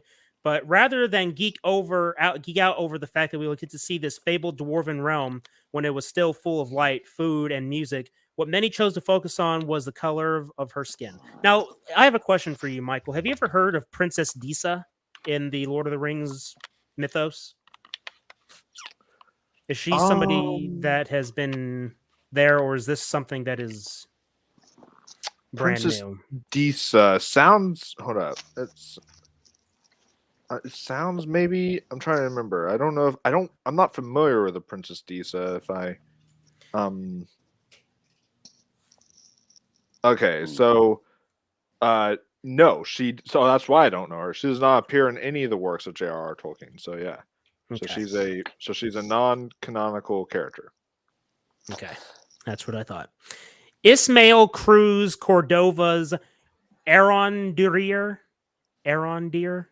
was likewise ill-received for his ethnicity, skin color, and hair, rather than through an open mind of his portrayal of a Sylvan elf, a group of elves who Tolkien describes in the chapter Flies and Spiders in The Hobbit as not wicked folk. If they have a fault, it is distrust of strangers. Though their magic was strong even in those days, they were wary. They differed from high elves of the West and were more dangerous and less wise. For most of them, together with their scattered relations in the hills and mountains, were descended from the ancient tribes that never went to Fairi in the West. Does that ring any bells to you? Into the West. I know, I love that song. Oh, it's a But- beautiful song. A beautiful song. Absolutely. No, I don't think that does. At least for me, anyways. But Okay, but nothing that was described in this bit, which I guess is taken straight from one of Tolkien's works. Okay, this doesn't describe black elves. Yeah. At least from here. Okay, so again, and I'm hearing a lot of people say that black elves weren't a thing. The same thing with black dwarves, that they weren't a thing. But I think a lot of people were also complaining about the fact that there's not a lot of facial hair here. Now, you could see that in that enhanced photo that we saw on Twitter, that you can see the sideburns a little bit if you brighten things up. But people care about canon and about the story lore. Let me give you a more, this is arguably a more extreme example, but it's something that's important because we've already seen it in Marvel and DC, that what if you had a story where the main character was a female Asian? And in series 1 of your comic series, that's how she is portrayed. Then, in all of a sudden, in season or series 2, your main character, who was an Asian female, is now a black male.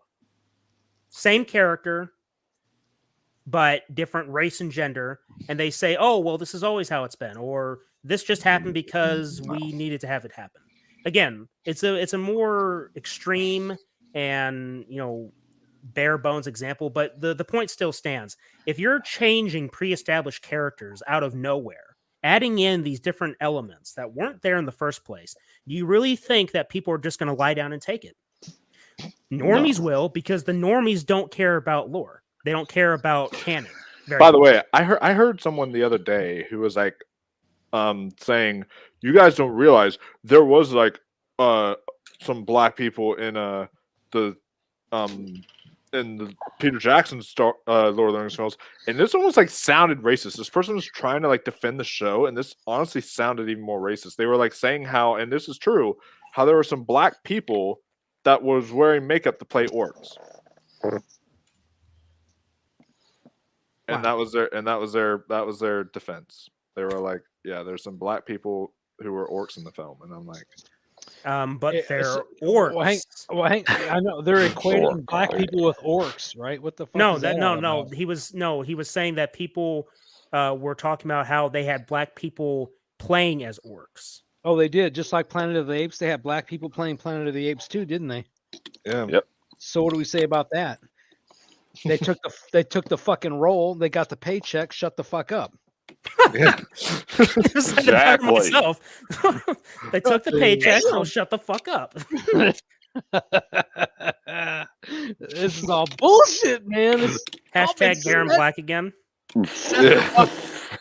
Aaron Black again. That's beautiful, man. Oh, okay. Oh, the God. character of This is fucking Bronwyn, played by Nazanin Bonayadi, shown below. damn, and, these names. I just want to say the names of the actors are even harder to say than the names of Lord of the Rings characters. Like, And- Who the hell are these people? and the Harfoot Elder, a hobbit, played by Sir Lenny Henry, whom we haven't fully seen yet, have similarly received criticism for no other reason than simply being people of color. and the Oscar goes to Nazanin Bodadi. Bodadi. Having been part of the Tolkien community and the OneRing.net for more than 20 years, helping moderate discussion forums and social media platforms, I have witnessed the attacks of racists, bigots, and trolls on the Lord of the OneRing.net's many social media platforms. And being a person of color and finding myself at the receiving end occasionally, I have grown accustomed to ignore and accept and move on. Yet the avalanche of unveiled, blatant, shameless racism that hit our social platforms like a massive wave last week shook me. Now, let me tell you something, and this is for everybody that is surfing through the internet, and especially if you're making content, if you're promoting content, you're making content like we are, you better expect the fucking shit. Controversy. Expect people to be fucking trolls. Expect people to not like you simply for being who you are. It's like you say, right? Oh, man. Ignore and accept and move on. But that's not what you're doing. Because you take the criticism of these fucking characters and you say that it's only racism. But it's okay, but wait a minute. What about the other fantasy franchises that have your diverse fucking elves and dwarves? What about those places, huh? You don't want to fucking mention that. Why does everything have to be the same? They talk about diversity and inclusion, but every fucking piece of media is saying that same shit. Oh, diversity and inclusion this, diversity and inclusion that. If it has a straight white male as the lead, fuck it. Cancel that shit and put in Wait a minute. fucking black male or a white Wait, Asian. no. I don't know. Yeah, I got a black male. Go back to the 1970s and watch the movie Blackula and tell me if there wasn't a black leading role and there were some white characters in there that were subpar. It's called Blackula. I remember Blackula too. Hang on a second. Yeah, they made like 3 of those movies, didn't they? I'll be back. I think they did something like that. That's too funny, man. According to the Vanity Fair article, Tolkien scholar Mariana Rios Maldonado. We know somebody with the last name of Maldonado. That's why we're laughing. Says, obviously, there was going to be pushback, or there's going to be push and backlash. But the question is, from whom? Who are these people that feel so threatened or disgusted by the idea that an elf is black or Latino or Asian? What the fuck, man? Again, we already explained that in Tolkien's work, they're not there. There's not black, Latino, or Asian elves. Okay, that's something that you're fucking adding that you don't need to add. You're adapting somebody else's work loosely, apparently. You're still operating in the world. Have some goddamn respect. Literally, the only non-white, dark-skinned character isn't even a elf, dwarf, or an elf. Okay. We're not talking. I can't believe. Okay, we got to say it. We're not saying that there shouldn't be non-white characters in this series, because as I said before, there are areas of Middle Earth that have non-white characters. We saw that briefly in the Lord of the Rings films, more so towards the Two Towers and Return of the King. Okay, they're there. What we're talking about is that why are there black elves and dwarfs when that wasn't in the lore? No.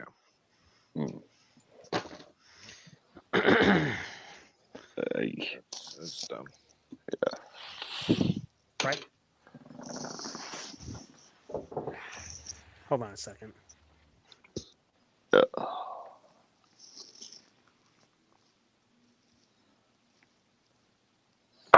So, here's a good question though for you guys. What? So, this is like a fun little game I want to play with you guys. So there's only 2 of these shows. Say these are like the 2 shows that I guess exist on the planet. All right. I know there's many other shows, but say these are the 2 shows. You can only watch one. You don't have to watch the whole series. You can watch like an episode of one of these or something like that. Which one are you going to watch? The Everything's Going to Be All White or Lord of the Rings? How about a bottle of cyanide? All right, let me go ahead and finish reading this article because it's very short. All right, so I wondered about this myself. Who really are these self-appointed gatekeepers of Tolkien's works, and what conceit leads them to believe they possess this automatic authority?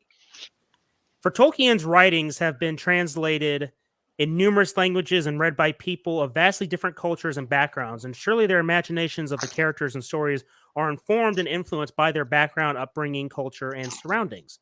Here at theonering.net, I can attest with complete honesty and without bias, really, that we have supported a diverse membership for over 20 years across our platforms, from the old IRC chat rooms and our enduring discussion forums to Facebook, Twitter, YouTube, and most recently Discord, our volunteer staff have striven to consistently maintain respectful spaces where people of all backgrounds and affiliations can gather together to share our love of Tolkien. It must also be said that we have never refrained from objectively debating the adaptations of Tolkien's works, and despite having great relationships with many of the people who worked on Peter Jackson's Lord of the Rings and Hobbit trilogies, we have never shied away from being critical in our reviews of these films. Debate, discussion, and interpretation has always been welcome at theonering.net. It is what has kept us going for 2 decades, but racism, bigotry, and intolerance simply have no place in our discourse. Blah, blah, blah, blah, blah. That's all that shit means in that last bit there. So to all those Tolkien fans out there who may feel sidelined, belittled, marginalized, or discriminated against for various reasons, not just your race, please know that theonering.net is your haven, a safe space, right? Our staffers are committed to working round the clock, covering most time zones on all our platforms to ensure you can feel not just safe, but also empowered to join us and others on this new journey back to Arda. And the focus... There you go. And to the folks at Amazon, we will, of course, be objectively critical of the show, but we fully support your casting choices, and we can't wait to see how this ensemble cast you've assembled will bring our beloved characters and then some to life. Hold up. Okay. He already, whoever, the Earl was his name? Earl. Earl. Earl Earl makes me want to hurl. Earl. You know, Earl. It's like, but he already was saying all this shit. Now he's saying he's objectively gonna. Okay, that bothers me because like I've always been one of those guys who's argued that nothing in our entertainment business is objective. You cannot, to be objective, you literally have to prove with scientific measurement that thing is right. Right or now, wrong. or wrong, yeah, or that everything in entertainment is subjective. I wouldn't say everything because there are certain things that you can say that are objective. Like when you have a long-going franchise, you can be objective about the realities of that universe. If you have a universe that has a set of rules, and if you have, let's use Star Wars for example. Okay, in The Last Jedi, they use hyperspace as a weapon. Yeah, they use light speed as a weapon. That is objectively world breaking for Star Wars. Why? Because if you can weaponize light speed, why hasn't anyone done that in the past? And if they have done it in the past, why was it never mentioned? And then ask yourself, well, shit, if one ship can go through several Star Destroyers and a huge bulk Star Destroyer, why couldn't we do that for, say, the Death Star or the second Death Star? Okay. People don't usually have a good counter argument to that. Well, why? Because using light speed as a weapon is canon breaking. From an objective standpoint, looking in universe, you can objectively say that breaks canon. And they haven't been able to explain it. They use some little write-off line in The Rise of Skywalker saying that it was a 1 in a million shot. Bullshit. I know. I mean, I guess you could look at it that way, but like, as far as, people's thoughts on that scene, like obviously someone else will have a subjective thought on that and they'll say, but that doesn't change what I just said. Let him finish his point. Finish your point, man. Like for example, you can say, oh yeah, they can't go in light speed. Well, someone might subjectively be like, well, yeah, but that's something new that they introduced into Star Wars. That's a new thing that they're introducing in this movie. And like someone subjectively, while I disagree with them, someone subjectively may state something that is different from what we are trying to prove. But it's like, because we don't actually, other than, I mean, we have books, I guess you could say, and other stuff to kind of go off of, but to kind of prove it. But I don't know. Well, hang on, man. That scene, people can criticize or whatever, the things that surround it. I disagree wholeheartedly.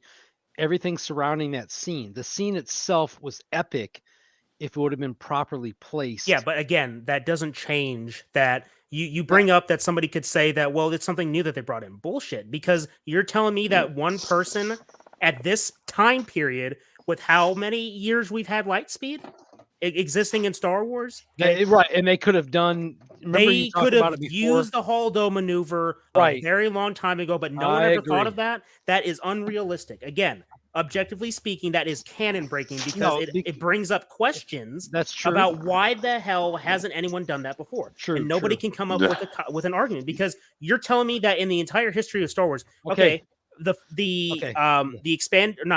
Old Republic, they had light speed in the Old Republic. You're telling me that nobody in the Old Republic thought of light speed as a weapon? Right. As far as the canon, fine. I'm talking about the scene for me. Yeah. Okay. All the bullshit aside, that was an epic moment. I mean, and it was. And that's your opinion. That's your subjective opinion. Let me finish. Right. It was a short-lived, subjective opinionated moment, but goddamn, if it would have been done with the right, situation, right music and situation. You're right, Carter Sauce. You're right. Yep. Except Rose, his execution. So you know what it fucking makes me think? It makes me Yep. fucking think that when the new fucking Jurassic Park movie comes out, do I look at her any different?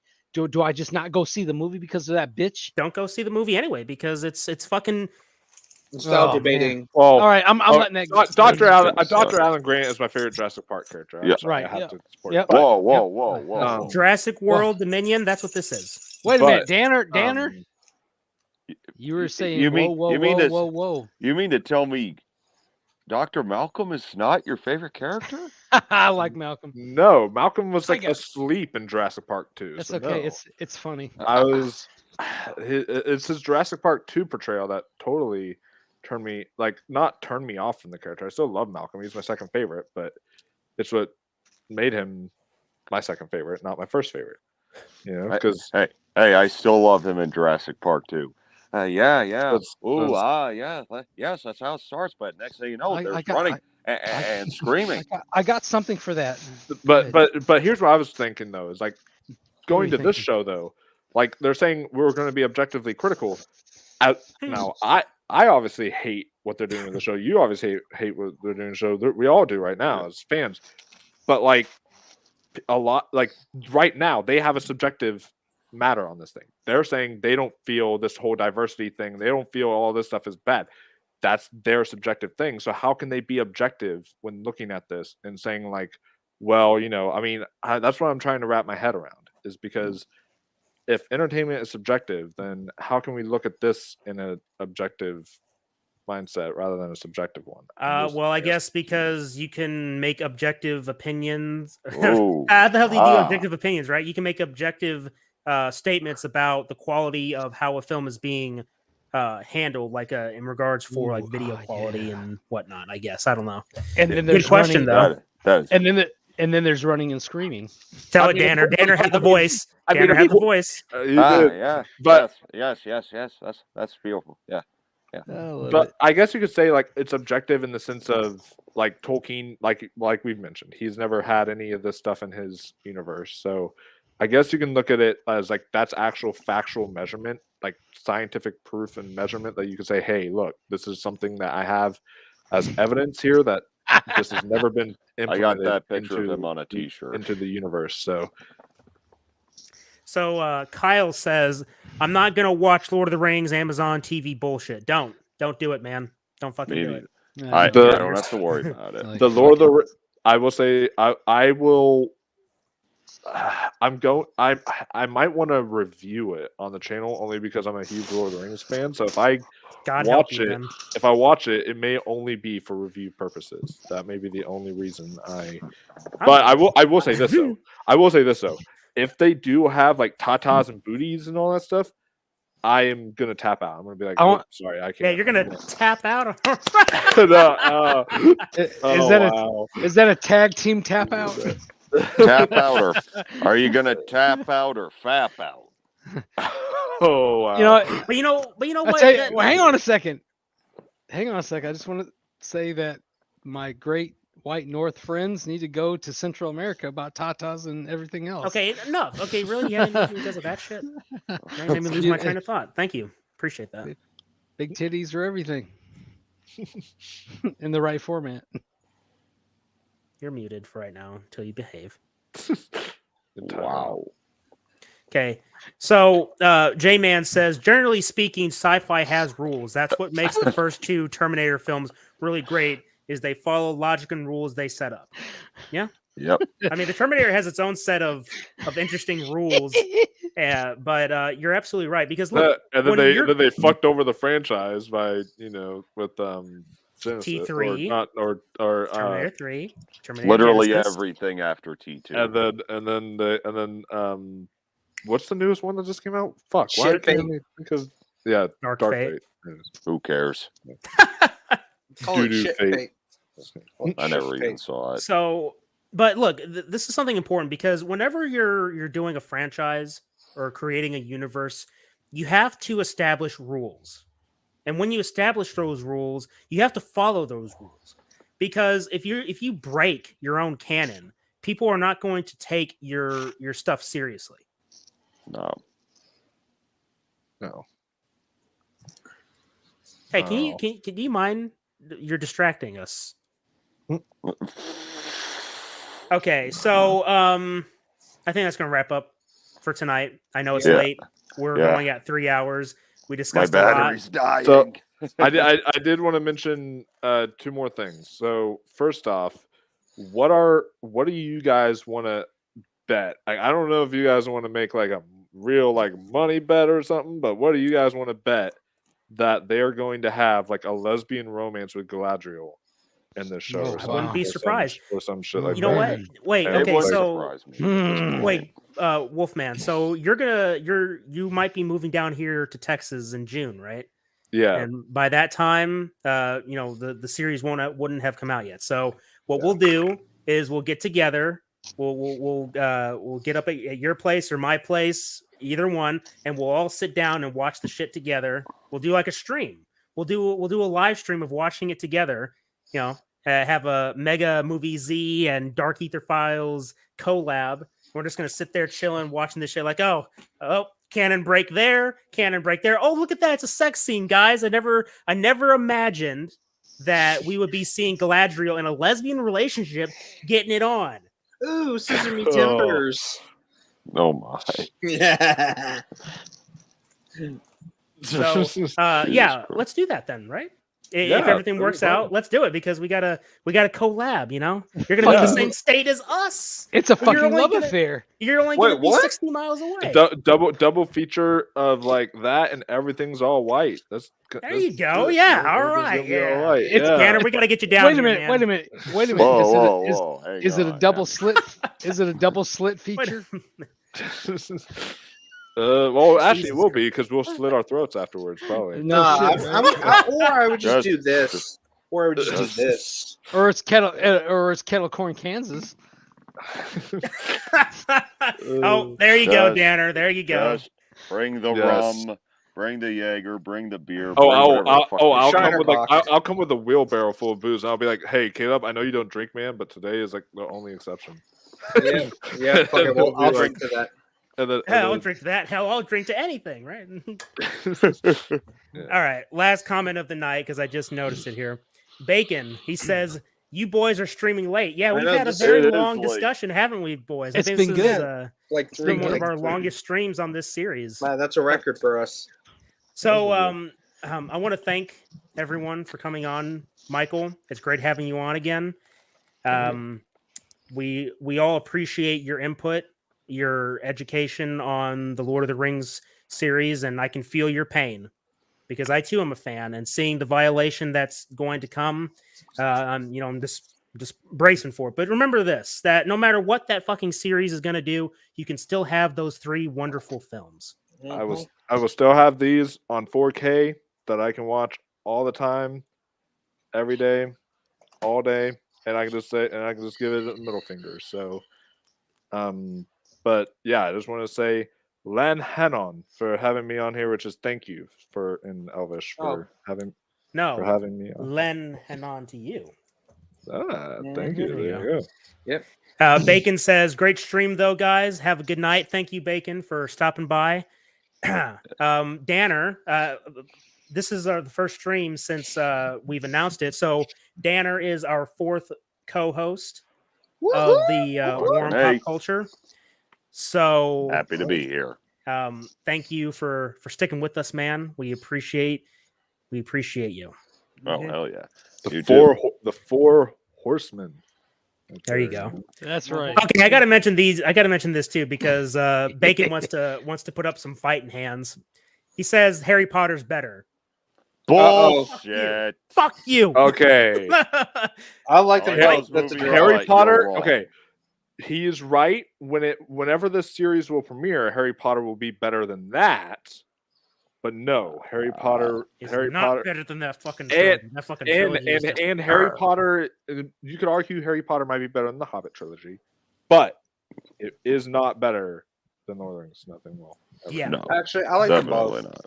You know what? I do. You know too, why? but Because I made a joke to Carter that I said I bet Too Gandalf many- could No. Too many jokes, dude. Yeah, well, yeah, we'll get to that later. But Don't I you told fucking Carter dare. that I bet that Gandalf could no, I didn't. I said Gandalf could beat fucking Dumbledore easily. Yep. Easily. Big time. Especially It's over. Gandalf the White. Oh God, he Oh, would yeah. wipe the floor with. Yeah, he would wipe the floor. with, Dumbledore, not a chance. No. Unless Dumbledore's So- got the Elder Wand. Fuck that Elder Oh, Wand. power You got fucking lies with Gandalf with me, his fucking staff. That's Skywalker. the mega fucking Elder Wand on fucking Yeah. steroids. Yep. Ooh. Kyle says definitely was an incredible stream. Thank you for sticking around, Kyle. Bacon still throwing shade. Harry Potter better than the Lord of Wings. You're referencing that fucking picture we saw on Twitter. That was fucking hilarious. Hey, that'd Yeah, make for a pretty awesome chicken wing joint, wouldn't it? Lord of the Wings. Yes. Maybe. Yeah, I don't know. that Is there kinda- such a place? Maybe. Now we've got two hashtags: Lord of the Wings, and we've got There in Black again as two hashtags. To go Let's do off it. of. Let's do it. Kyle says, just you guys know, I got my friend Anthony Caimano to promote your channel. Thank you, Kyle. We appreciate it, my friend. Promote this Thank you. series. Share it with the world so everyone knows that we hate what is to come of this Lord of the Rings bullshit. And again, Bacon with more shade. Gandalf wishes he was Dumbledore. Alright. No, it's actually Dumbledork. And no, Gandalf was there first. Gandalf was there first. Ha Fuck, even Radagast would probably beat Dumbledore. And that's like, He says, with all the fairness, he says, I've never seen Lord of the Rings, love Harry Potter, though. Motherfucker, so you what say the it all fuck? How can you even say? How can you even say Harry Potter is better if you've never seen a single Lord of the Rings film? Now, I've look, seen all three. in I've my seen all three. They defense, were I have good. seen the first the first Harry Potter film, and you I fell have asleep. also seen the fourth one. no, I haven't Fourth seen the one. fourth one. No, I Hey, you haven't. have. Hey, you did. You No, said with I your saw friend. the Fantastic Beasts. Oh, Fantastic Beasts. Yeah, the first two. Those are what I've watched. Oh. Oh, then yeah, you need to catch up because like but even as someone who's seen them all, like yeah, Gandalf would wipe the floor with Dumbledore. Oh, A goodwill dub. Really? Again, who came first? And don't you fucking knock Andy Serkis. Don't you knock Andy Serkis, And they're motherfucker. totally Dobby's sweet and innocent. Gollum's like He's a fucking vicious monster. He's fucking biting off fingers. just like he's Go a home, horrible. Bacon. You're drunk. Yeah, there you go. Yeah. Which, by the way, Stop drinking. Which, He's by the not, way, but he's what do not you- drunk on alcohol. He's drunk on bacon grease. what do you guys think like of that new Gollum video game coming out? Have you guys heard about that? There's a new Gollum video game. Oh dear lord. Oh, yeah, they're God, fuck they're us all. working like the next Lord of the Rings game is a Gollum game, and I'm like, how can that even be? Like, what's going to be the action? Like, what? Like, he's Gollum. Like, what are you gonna do? I don't even. It's like they're already putting it down the shitter with this show. Now they're really gonna make that? It's like Gollum looks like the guys I see behind the grocery stores. Okay, Gollum is supposed to be a vicious little monster. So Little you say fucker. that without realizing that's how he's supposed to be. I He's hear the supposed to be a greatest song monstrosity. on earth. That Into the West, I just heard that playing somewhere. But anyway. Yeah. Copyright, careful. All right, Careful. so with that all being said, thank you very much to J-Man, Mother Mulder, and Kyle Curtis Flett, part of the Dark Ether Files Patreon. A special thank you to Michael for coming on and discussing this with us. We'd love to have you come on again. Danner, once again, welcome to the War on Pop Culture, and really welcome Hell to yes. Dark Ether Files podcast. You're part of the family here. So, hell yeah. So thank Ooh, you be part of it. both for coming on. Thank you to everyone that's been in the chat. Bacon, J-Man. Hey, copyright. Stop that. So, Oh, it won an Oscar. It'll be fine. yeah. So with that all being said, Oh, thank wait. you all. Sorry.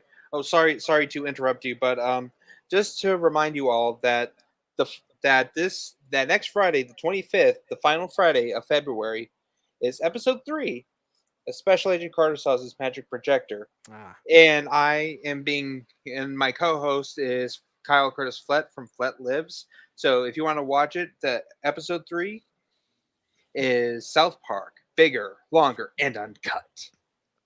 Oh my. And with that all being said, thank you guys very much for all the support, watching, listening. And until next time, my fellow investigators, welcome to the war. I'm Special Agent Spooky Clutter. I'm Special Agent Carter Sauce. Special Agent Dr. Richtofen. And until next time, fellow investigators, remember, the entertainment is out there.